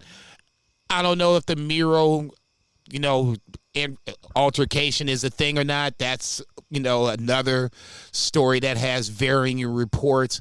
But for me, now I've heard more of that just being them playing around. Okay. I think just trying to diffuse or be like an icebreaker, just kind of act silly. And yeah, that's what I'm leaning towards. Because I can't imagine with Punk, he's got those hand-picked guys on Collision. It's there's a separation there, and Miro's a Collision guy. I feel like Punk probably doesn't have any problems with any of those Collision guys. Hey Zach, can I? What's up? You know what the glass half full about this is? I heard from the reports that not only did Joe break up the fight, but he grabbed CM and was like, "We need to have this match." That just says how great Joe is.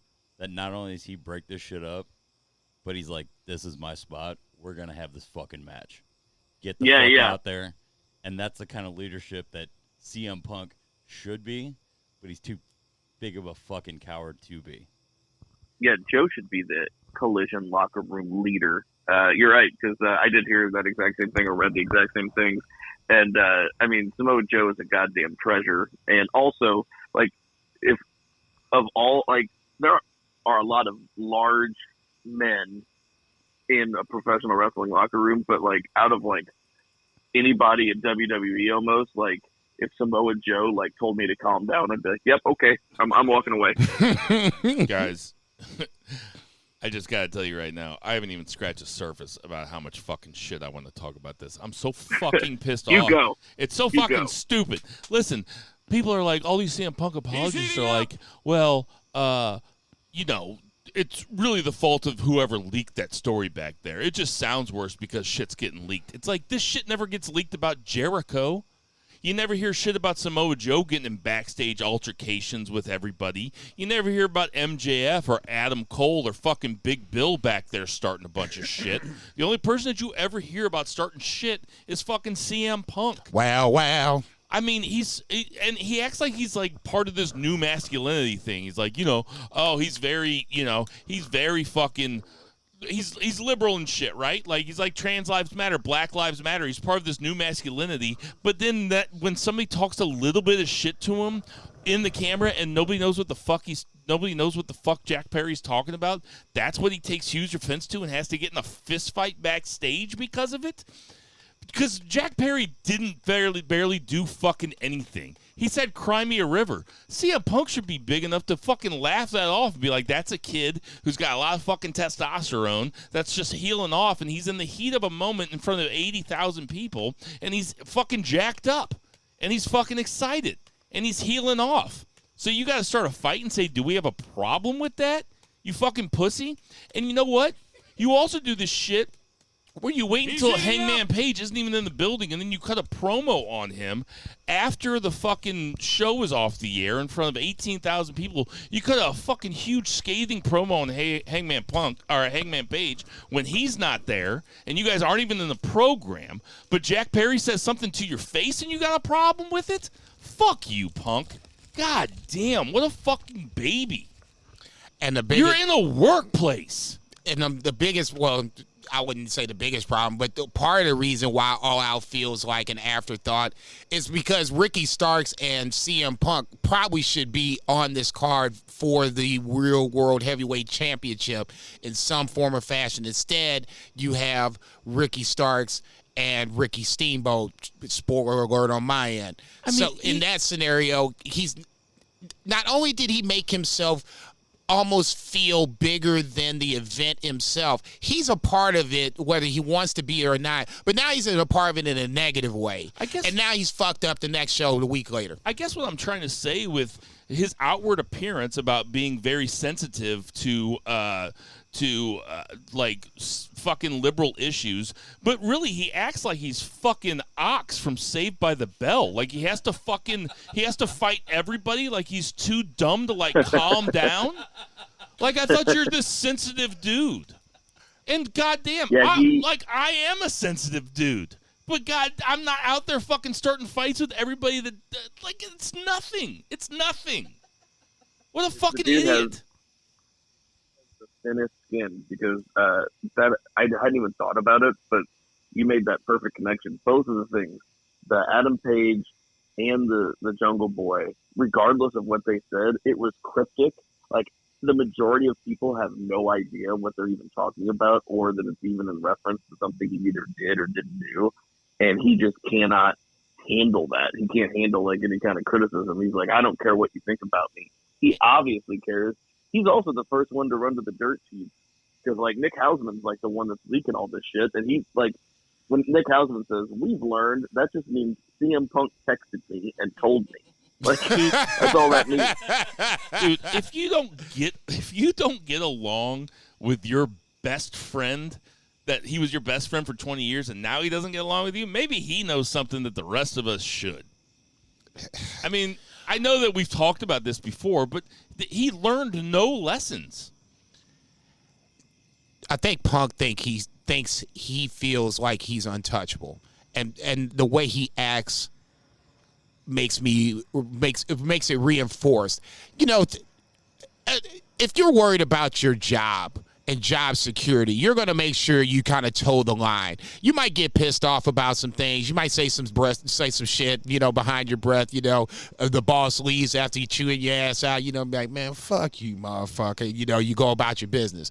You ain't going to be doing no shit about, you know, I'm going to just wait for this guy to come back, you know, after the match and then confront him then, or talk shit on a promo or other shit he's done. The first suspension that he got, and I put the suspension in quotes, is because he got hurt, and then the shit happened after the fact. I shouldn't be this mad about this. This time needs to be a complete smackdown, crackdown. He does not even need to be at the all-out show. I was going to ask you, do you chances think are he's going- that he will be. What do you think, Zach? I Right now, he doesn't want have you a to say match. that. I would say he will be there. He will be a part of that Ricky Starks Steamboat match in some form or fashion. There you go. Ricky Starks is fighting Steamboat? He called about it. I don't think that's actually going to happen. That I was think not there'll on be the a proxy Wikipedia. Okay, all right. I think there'll be some kind of like a proxy thing because I mean that I don't see that happening. I think Tony Khan needs to put his foot down. Okay, then he shouldn't even appear. They should. Well, he shouldn't. But the rumor is the match going to be on All Out was going to be a strap match: Steamboat versus Ricky Starks. Okay. Yeah, I don't think he shows up. And I mean, I think they take the whole thing like they do the suspension, they do the investigation, like whatever. I don't know if they can wrap that up by then or not. Just the fact is, like, you get in one fight at your job, and they're like, "Hey, you do a really good job here, so like we're gonna give you a pass here because that was kind of a messed up situation." And then like a year later, you just do it again. Like nobody gets to keep their job. Like, and an even Stars bigger get- show. Right. The show Stars you get probably treated don't want to be differently. showing your ass in. He's showing his ass. The Right. biggest show Yeah. in company history. You should all be driving towards the same goal. Yeah. Like, pull him aside and talk to him. Whatever. There should be no. We should have did that a year Maybe ago. Jack Perry got in his face. Even if Jack Perry gets in his Doesn't matter. Punk's face, that means that those guys don't respect you, man. They don't respect Yeah. CM Punk. Some of them probably do. Jack Perry, he's probably tight with Hangman or something. He's probably like, fuck this guy. Okay, even if he is. And Punk, you got to be able to take that, man. Thank you. Punk was crying about it being, like I said, I'm working for children. I'm mad about working for kids. I'm the adult in the room. Then if you're gonna be the adult, then that means you got to be the adult all the fucking time. What you're supposed to do- you don't get to pick and choose. What you're supposed to do, Act like a fucking professional. Psychopath ain't a professional. that psychopath ain't a professional. He's a professional with Joe. Because Joe shouldn't be this mad about this. Joe respects Punk. If Punk feels like you don't respect him, that's the kicker. I do want look at the guys that he had problems with. Lest you think I'm taking this too seriously, I do want to say this is tremendous content. Thanks, CM Punk. I feel bad for our country, but this is tremendous content. There's it people does listening. distract me. It does do a nice job of distracting me from the fact that I probably don't have to worry about saving for retirement because I'll die of thirst. But I appreciate that. Thanks. What? I think he's going on another float trip. No, God, no. Anything else? Oh God, Anything else? That, no. Anything else that you guys want to talk about with this? No, they're just, No, I've got. Yeah, that's enough. All right. We're we're an hour and 45 minutes into this. All right, that'll do it for the 3 count. I'm just blown away by the There are fireworks going on in my neighborhood. the magnitude of this 323 BFR episode. We get fireworks for this shit. Yeah, it's pretty good. Yeah, right around CM Punk too, you motherfucker. All right. That'll do it for our 3 count. 1, 2, 3. All right. So we got 2 pay-per-views to do predictions for. Okay, so we had a discussion. Zach picked Naito correctly. So we had a discussion and we decided that was worth 5 points because I think the night that we figured it out, I was too stoned and I forgot to assign a point total to it. So it was 5 points. So 4 predictions for AEW All In. Coming in last place, we got Jason Cornelius Bell with 7. Coming in second place, once again, the middle child, Zach Pullman with 7. And coming in first place with 7 points Ugh. is Bill Vagey. First place again, guys. First place. So totals right now Zach is in the lead. Zach takes the lead with that Naito pick. He has 58 points. JCB with 57 points. Bill Vega with 53 points. But plenty of time to make it up with some crazy-ass predictions on these two. Because you know I'm going to fuck this up. All right, so we got Becky Lynch versus Trish Stratus. Oh, Jesus Becky Christ. Lynch versus Trish Stratus in a cage match. Zach, who you got? Oh man, I don't know. I'm not even looking forward to this because their last match was just not good. Let me think. Becky, Trish. Just give me Becky. I mean, this is probably it. So I feel like if it's it, then it's Becky. Who you got, Jason? It's Becky Lynch. Okay, I am taking Trish Stratus right off the bat. I'm fucking up because I think that Tiffany Stratton is going to interfere in this match, and Becky Lynch is going down to NXT for a while to face Tiffany Stratton. They've been teasing it for a little while, so I'm going out on a limb, and I'm taking Trish Stratus. So coming up next, we have Rey Mysterio versus Austin Theory for the U.S. title. Jason, who you got?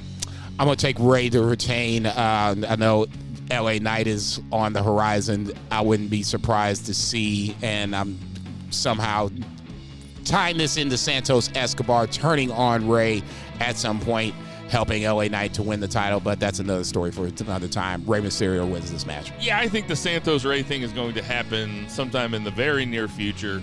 I cannot see them putting this back on Austin Theory. That guy is cold as ice. I'm taking Rey Mysterio to retain. Who you got, Zach?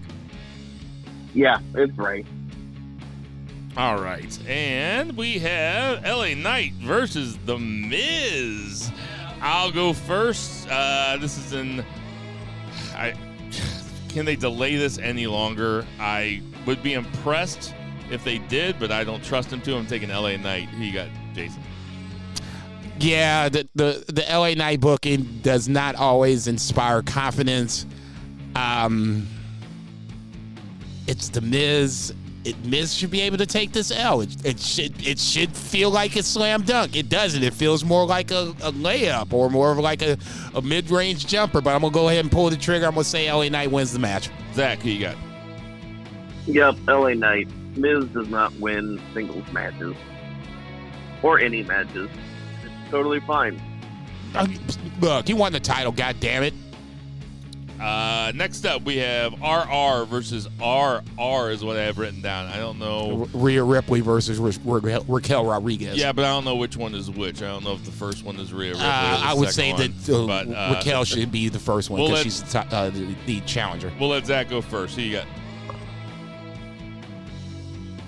And my Stone Cold Lead Pipe lock of the week. We didn't hear you said. We didn't hear who you said. I assume that you said Raquel Rodriguez. Rhea Ripley. So I'll put that down. Ooh, And just put RR.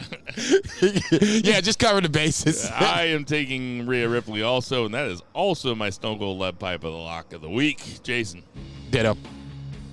you're putting the lock on it? See how we evolve. Got a whole new thing going here. We have Kevin Owens and Sami Zayn versus the Judgment Day. The Judgment Day A-Team, which is Finn Balor and Damian Priest. Jason, who do you got? It's KO and Sammy. It's as much as I think their run is going to end probably sometime in 2023, but just not right now. This is going to further the division between the Judgment Day. Not saying that they break up, but at least the division between Finn and Damian Priest. So yeah, I'll take Sammy and KO. Who you got, Zach? Yeah, Sammy and KO. Just not the time to take it off of them. You know, if they put this on Finn Balor and Damian Priest, they could have everybody have gold on Judgment Day, and Damian Priest could walk out as champion before the night's over. I mean, they could have all the belts.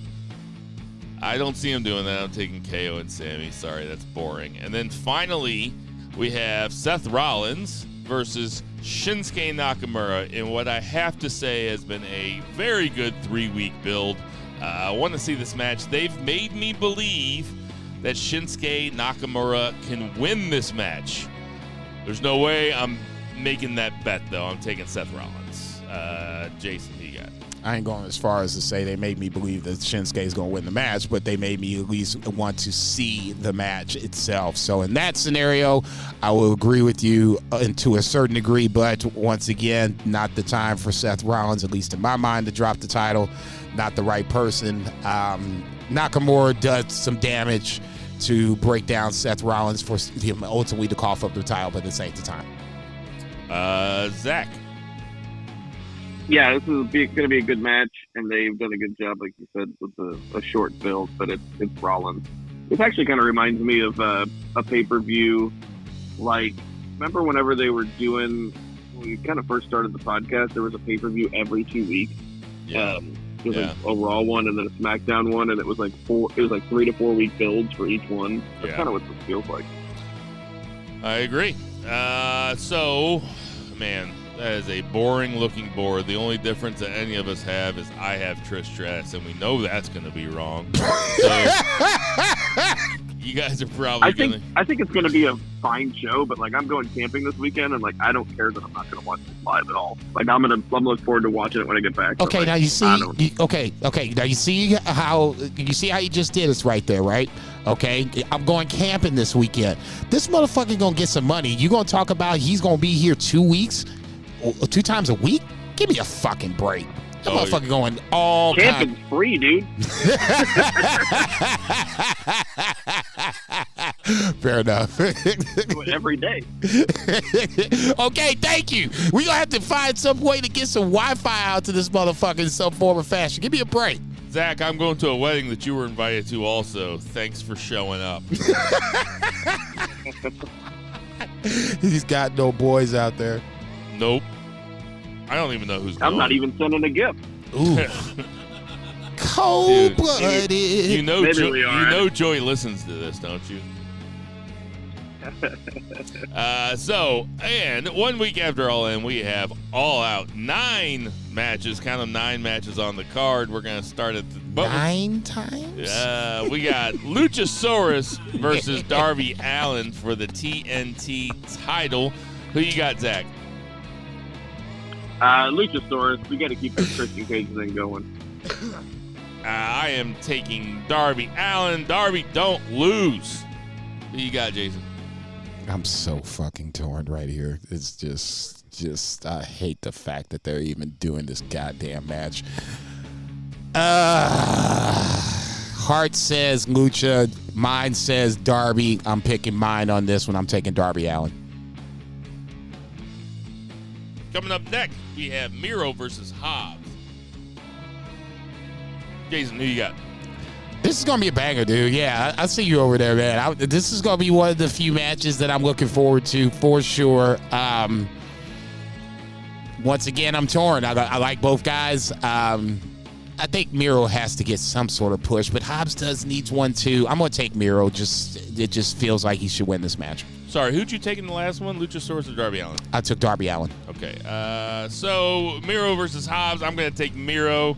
Just because I hope Miro beats Hobbs. If Miro's out here jobbing the Hobbs, then they're done with him.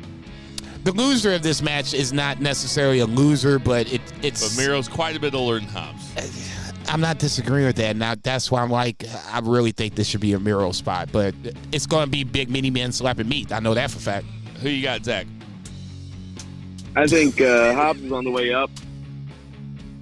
Miro is not to stop that ascension because he does come off like a monster, and he just hasn't been around that much. And I feel like Miro almost needs this more than Hobbs, really. So I'm gonna go Miro. All right, Chris Statlander versus Ruby Soho for the TNT Championship. You know, we have not seen Jade Cargill in a while. Good for her. I am going to take... You know, they're getting ready to tell this whole Outcast story. Are they going to do that with Ruby Soho with a belt? I don't think so. I'm going Chris Statlander. Jason, who you got? I don't know if we can do a second lead pipe lock of the week because it's a second pay-per-view. If we can, this will be mine. No reason in the world then I would see Chris Statlander dropping the TBS title to Ruby Soho. Ain't no way Chris Statlander wins. Zach, who you got? Yeah, Chris Statlander. And if we are doing Stone Cold Lead Pipe Block of the Week, this is it.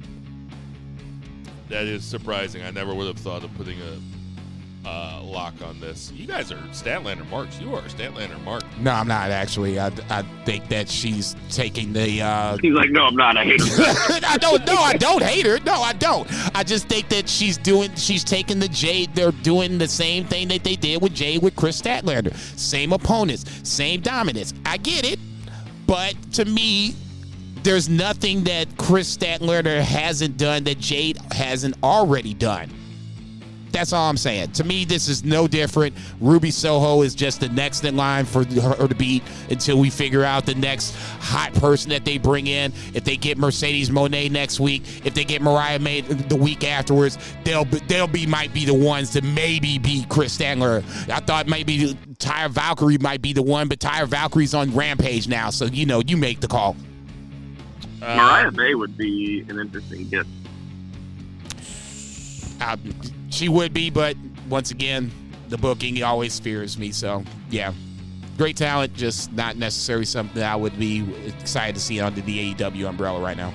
Bullet Club Gold, the Bang Bang Gang, versus the Young Bucks and FTR in a 4-on-4 match. Zach, I should have won about Jay White's shirt. Zach, it's your turn to go first. I'm going to go with Bullet Club Gold. They just, I think they are establishing them whole threat, mostly because of the young guns. So I think Bullet Club Gold's going to eke this way out. I don't think it'll be clean at all, but I think they're going to do it. Yeah, I'm taking Bullet Club Gold. Also, this is a good way to have the Young Bucks and FTR sow some more seeds of dissent. I just don't think, even though they just finished the trilogy, it just doesn't feel like they're quite done. Jason, what do you think? You stole my thunder with sowing the seeds of dissension between the Bucks and FTR. They didn't hug it out. They didn't shake hands. Bullet Club Gold interrupted them before they got to do the Kumbaya portion of the program. So, yeah, I'm going to take the Bang Bang Gang on this one. Okay. Right. Sorry, I love saying it. I'm surprised I don't say it more. Okay, so right now there's going to be some spoiler alerts for Rampage. So Better Than You, baby. It says versus the winner of the ROH Tag Team Battle Royal on 9/1. It looks like somebody has gone back and changed Wikipedia since I looked at it earlier, because it definitely said the Dark Order earlier. So I don't know who the two. I think it was Stu Grayson and Alex Reynolds. It would probably be Silver. It's Josh Silver. Oh, that's right. That's right. That's right. So, but anyway, who you taking? Jason. I'm just stunned. I should be stunned. I just whatever. I don't. Cole and MJF. Yeah, that's fine. Whatever. I am also taking Cole and MJF. Who you got, horrible. Zach? Man, this really actually should have been my Stone Cold Lead Pipe Block of the Week. This is a tremendously, milquetoast matchup. At least give them, Bennett and Taven, you know? Ding, ding, ding, ding, ding, ding, ding. Yeah, this sucks. It sucks. Samoa Joe versus Shane Taylor. Jason, who you got? I know. I'll just speak for myself. I'm excited for this match. I'm a Shane Taylor guy. I remember him being the ROH champion or dominant ROH TV champion for a while. A better choice of words. So to me, this is the two most dominant ROH TV champions getting together. Another big meaty men slapping meat kind of match. I really want Shane Taylor to win, but I just think this is still Samoa Joe's time. I agree with you, especially coming off the loss of Punk at All Out or All In. He needs to win at All Out. I'll take Samoa Joe. I am taking Samoa Joe. Also, I do want to watch this match, though. Zach. Yeah, Samoa Joe. Okay, we have Eddie Kingston, Shibata versus Claudio and Wheeler Yuta. Another match I think was made on Rampage. Who you got, Jason? Just hearing it for the first time. Little Brother's in it. Little Brother's probably taking the pin. Is setting up more so for Eddie and Claudio down the line. So I'll take Eddie and Shibata. I don't think you're going to waste Shibata and a waste of a Shibata appearance by having him lose or being on the losing team. And like I said, ultimately, I think this is Eddie and Claudio's longer storytelling. So yeah, I'll take the baby faces. Zach, who you got? I think Eddie pins Claudio in this match to set up for their ROH World Tag Team or World Title. Nice match. Yeah, I think Eddie Kingston and Shibata also win. This could steal the show. This match could be fucking awesome. Looking forward to it. And then finally we have... You know what's funny to me? Yeah. That Wheeler, for some reason I always assumed Wheeler Yuta's name was really Wheeler Yuta because I didn't think anybody would actually pick that, but it's not. Like, that's the name that he chose. I think Wheeler sounds cool. Do you know that Adam Cole's not his real name? Shut up. No, Adam Cole is not his real name. Hold on. You didn't know that? No, I'm being facetious. Why would you name yourself Adam Cole? Baby. Austin Jenkins? Yeah, That's so great. His name is Austin Jenkins. And he goes by Adam Cole. That's pretty weird. So we I don't know. Kenny Omega has the best name that he changed. I mean, Kenny Omega is like a much more epic name, but like Tyson Smith is a pretty excellent wrestling name. You know what a great wrestling name is? Ricky Steamboat. Yeah, that motherfucker's dope. And his name is Ricky Steamboat. That motherfucker's dope. Don't change a goddamn thing. Whose name is Ricky Steamboat? It's like Charlie Choo Choo Train. So we got Kenny Omega versus Takeshita. Zach, go first. Oh, shit. I think that Kenny has been losing a lot lately, but I don't think he loses this one. I think it's going to be one of those things where he sells a lot and he ends up overcoming him as a wily veteran. But I think it's going to be more of a thing where eventually Takeshita overcomes and he's able to pin him in a singles match, but just not at all out.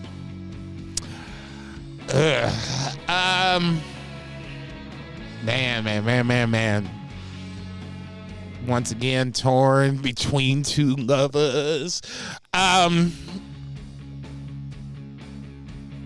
agree with you. I think ultimately, Kenny Omega wins it. In the big picture, I want Takeshita to win this feud. But if we're playing chapters in a book, this is just the chapter where Kenny kind of gets some get back on this one. I would not be surprised to see Takeshita win this, especially if there's some Don Callis fuckery, and I would expect it to be Don Callis fuckery. There is no family, so it would be just for him. I don't think you're definitely not doing the Sammy Guevara flip right now. So I think ultimately, somehow, some way, Don Callis gets involved, and I still think Kenny Omega wins. It's not a knock on Takeshita. I think he'll be just fine. I am picking Takeshita, mostly because I really want Takeshita to go over. Omega's lost a bunch lately. He doesn't really need a bounce back. I think a story of him losing a bunch and then having him make a big return to a title run would be the way to go, and I think you make Takeshita with a win over Kenny Omega. I mean, he is fucking made with a win over Kenny Omega, and he's the right guy to do it. So I am taking Takeshita because I hope that's what happens. I hope you're right. Me too. Yeah. And then finally we have Orange Cassidy versus Jon Moxley for the Intercontinental title. International, dude. International title. Gunther be over here like, what the fuck, man? I'll whoop you and you. Yeah. Why? Man, now I want to see Gunther versus Orange Cassidy. Man, Gunther have a field that. Well, I shouldn't say that, but it would be a couple of those shots where I just like, oh my God, is Orange still alive? The handprint is on his chest. I'm sorry about that mini stroke. Orange Cassidy versus Moxley for the international title. Orange Cassidy, this is the belt that he's made, and it will be remembered as that for a long, long time. Jason, who do you have? I always said that Jon Moxley would be the one to take the title off of Orange Cassidy. Rubber meets the road. I'm going to stick to my guns. I'm going to say Moxley wins the title off of Orange Cassidy. It wouldn't be a bad thing for Orange, because at some point Orange has to lose. If he loses to Moxley, which I think he does, it's not the end of the world. Moxley can travel with this belt more. Not saying that Orange Cassidy can't, but Moxley's much more of a bigger name. Orange has built this up. It's time for Moxley to make this a much more of an international title, so to speak. So, yeah, I'm going to take Jon Moxley to take the title. Zach, who do you got? Yeah, I've got Moxley. He's done such a great job with the belt. If he loses it to a mid-card guy, it's just a mid-card belt. If he loses it to Jon Moxley, it's a different story, and it elevates the title because Moxley is, he's just that dude for AEW. He just is. He's the old reliable man, and he will always give you an absolutely great show and just be there. He's just absolutely reliable. So, yeah, Moxley, and I'm excited for that run. Let's take a nap. Sorry, you broke up there for a second. I am also taking Moxley, and I just think if you're telling the right story, kayfabe style, Jon Moxley needs to be the one to stop Orange Cassidy. Orange Cassidy is so tired. He has said he's so tired. He's not going to be able to get through the big bad that is Jon Moxley, and that makes the most sense. Jon Moxley should be able to beat down Orange Cassidy. I think that Orange Cassidy is going to take a beating in this match. I think Jon Moxley is going to do a number on him. I think there'll be some really great hope spots, and I think that Jon Moxley ultimately goes over. I don't think he pins him. I think it's a referee stoppage, pass out, a la Stone Cold. I would be totally cool with that. Hey, guys, that was our AEW All Out predictions. Very, very boring, I got to say. Basically all the same. I got Takeshita. Zach's got Lucha. Fuck. That's all right. I got to keep pace with you guys. I've had a taste of that first place before. It tasted good.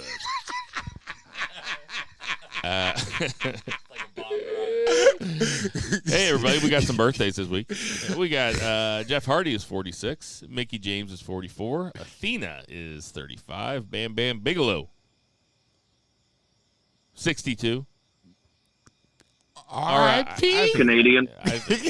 Sammy Callahan is 36. TJP is 39. The Bunny is 36. Karma / Awesome Kong is 46. Xavier Woods is 37. Sin Cara, the Hunico one, is 46. Mm-hmm. And Braun Strowman is 40. Gotta say, damn shame we gotta start separating the two Sin Caras. Hey, everybody, we know there's a ton of podcasts to listen to, so we appreciate you guys listening to our podcast. For Edna the Baby, for Reba the Dog, for Millie the Cat, for Xander the Cat, for Aaron the Wife, for Jinder Mahal, for Lucha Chris, for Murray the Murray Man Murray, for Patriot Pat, for Vice, for 2 beer, 3 beer, Zach Pullman, for Jason Cornelius Bell, I am bitches. Bill Vagey. Everybody, Black Lives Matter, support your local weed dealers, support your local restaurants, and never, ever, ever forget to boo the heel. Boo!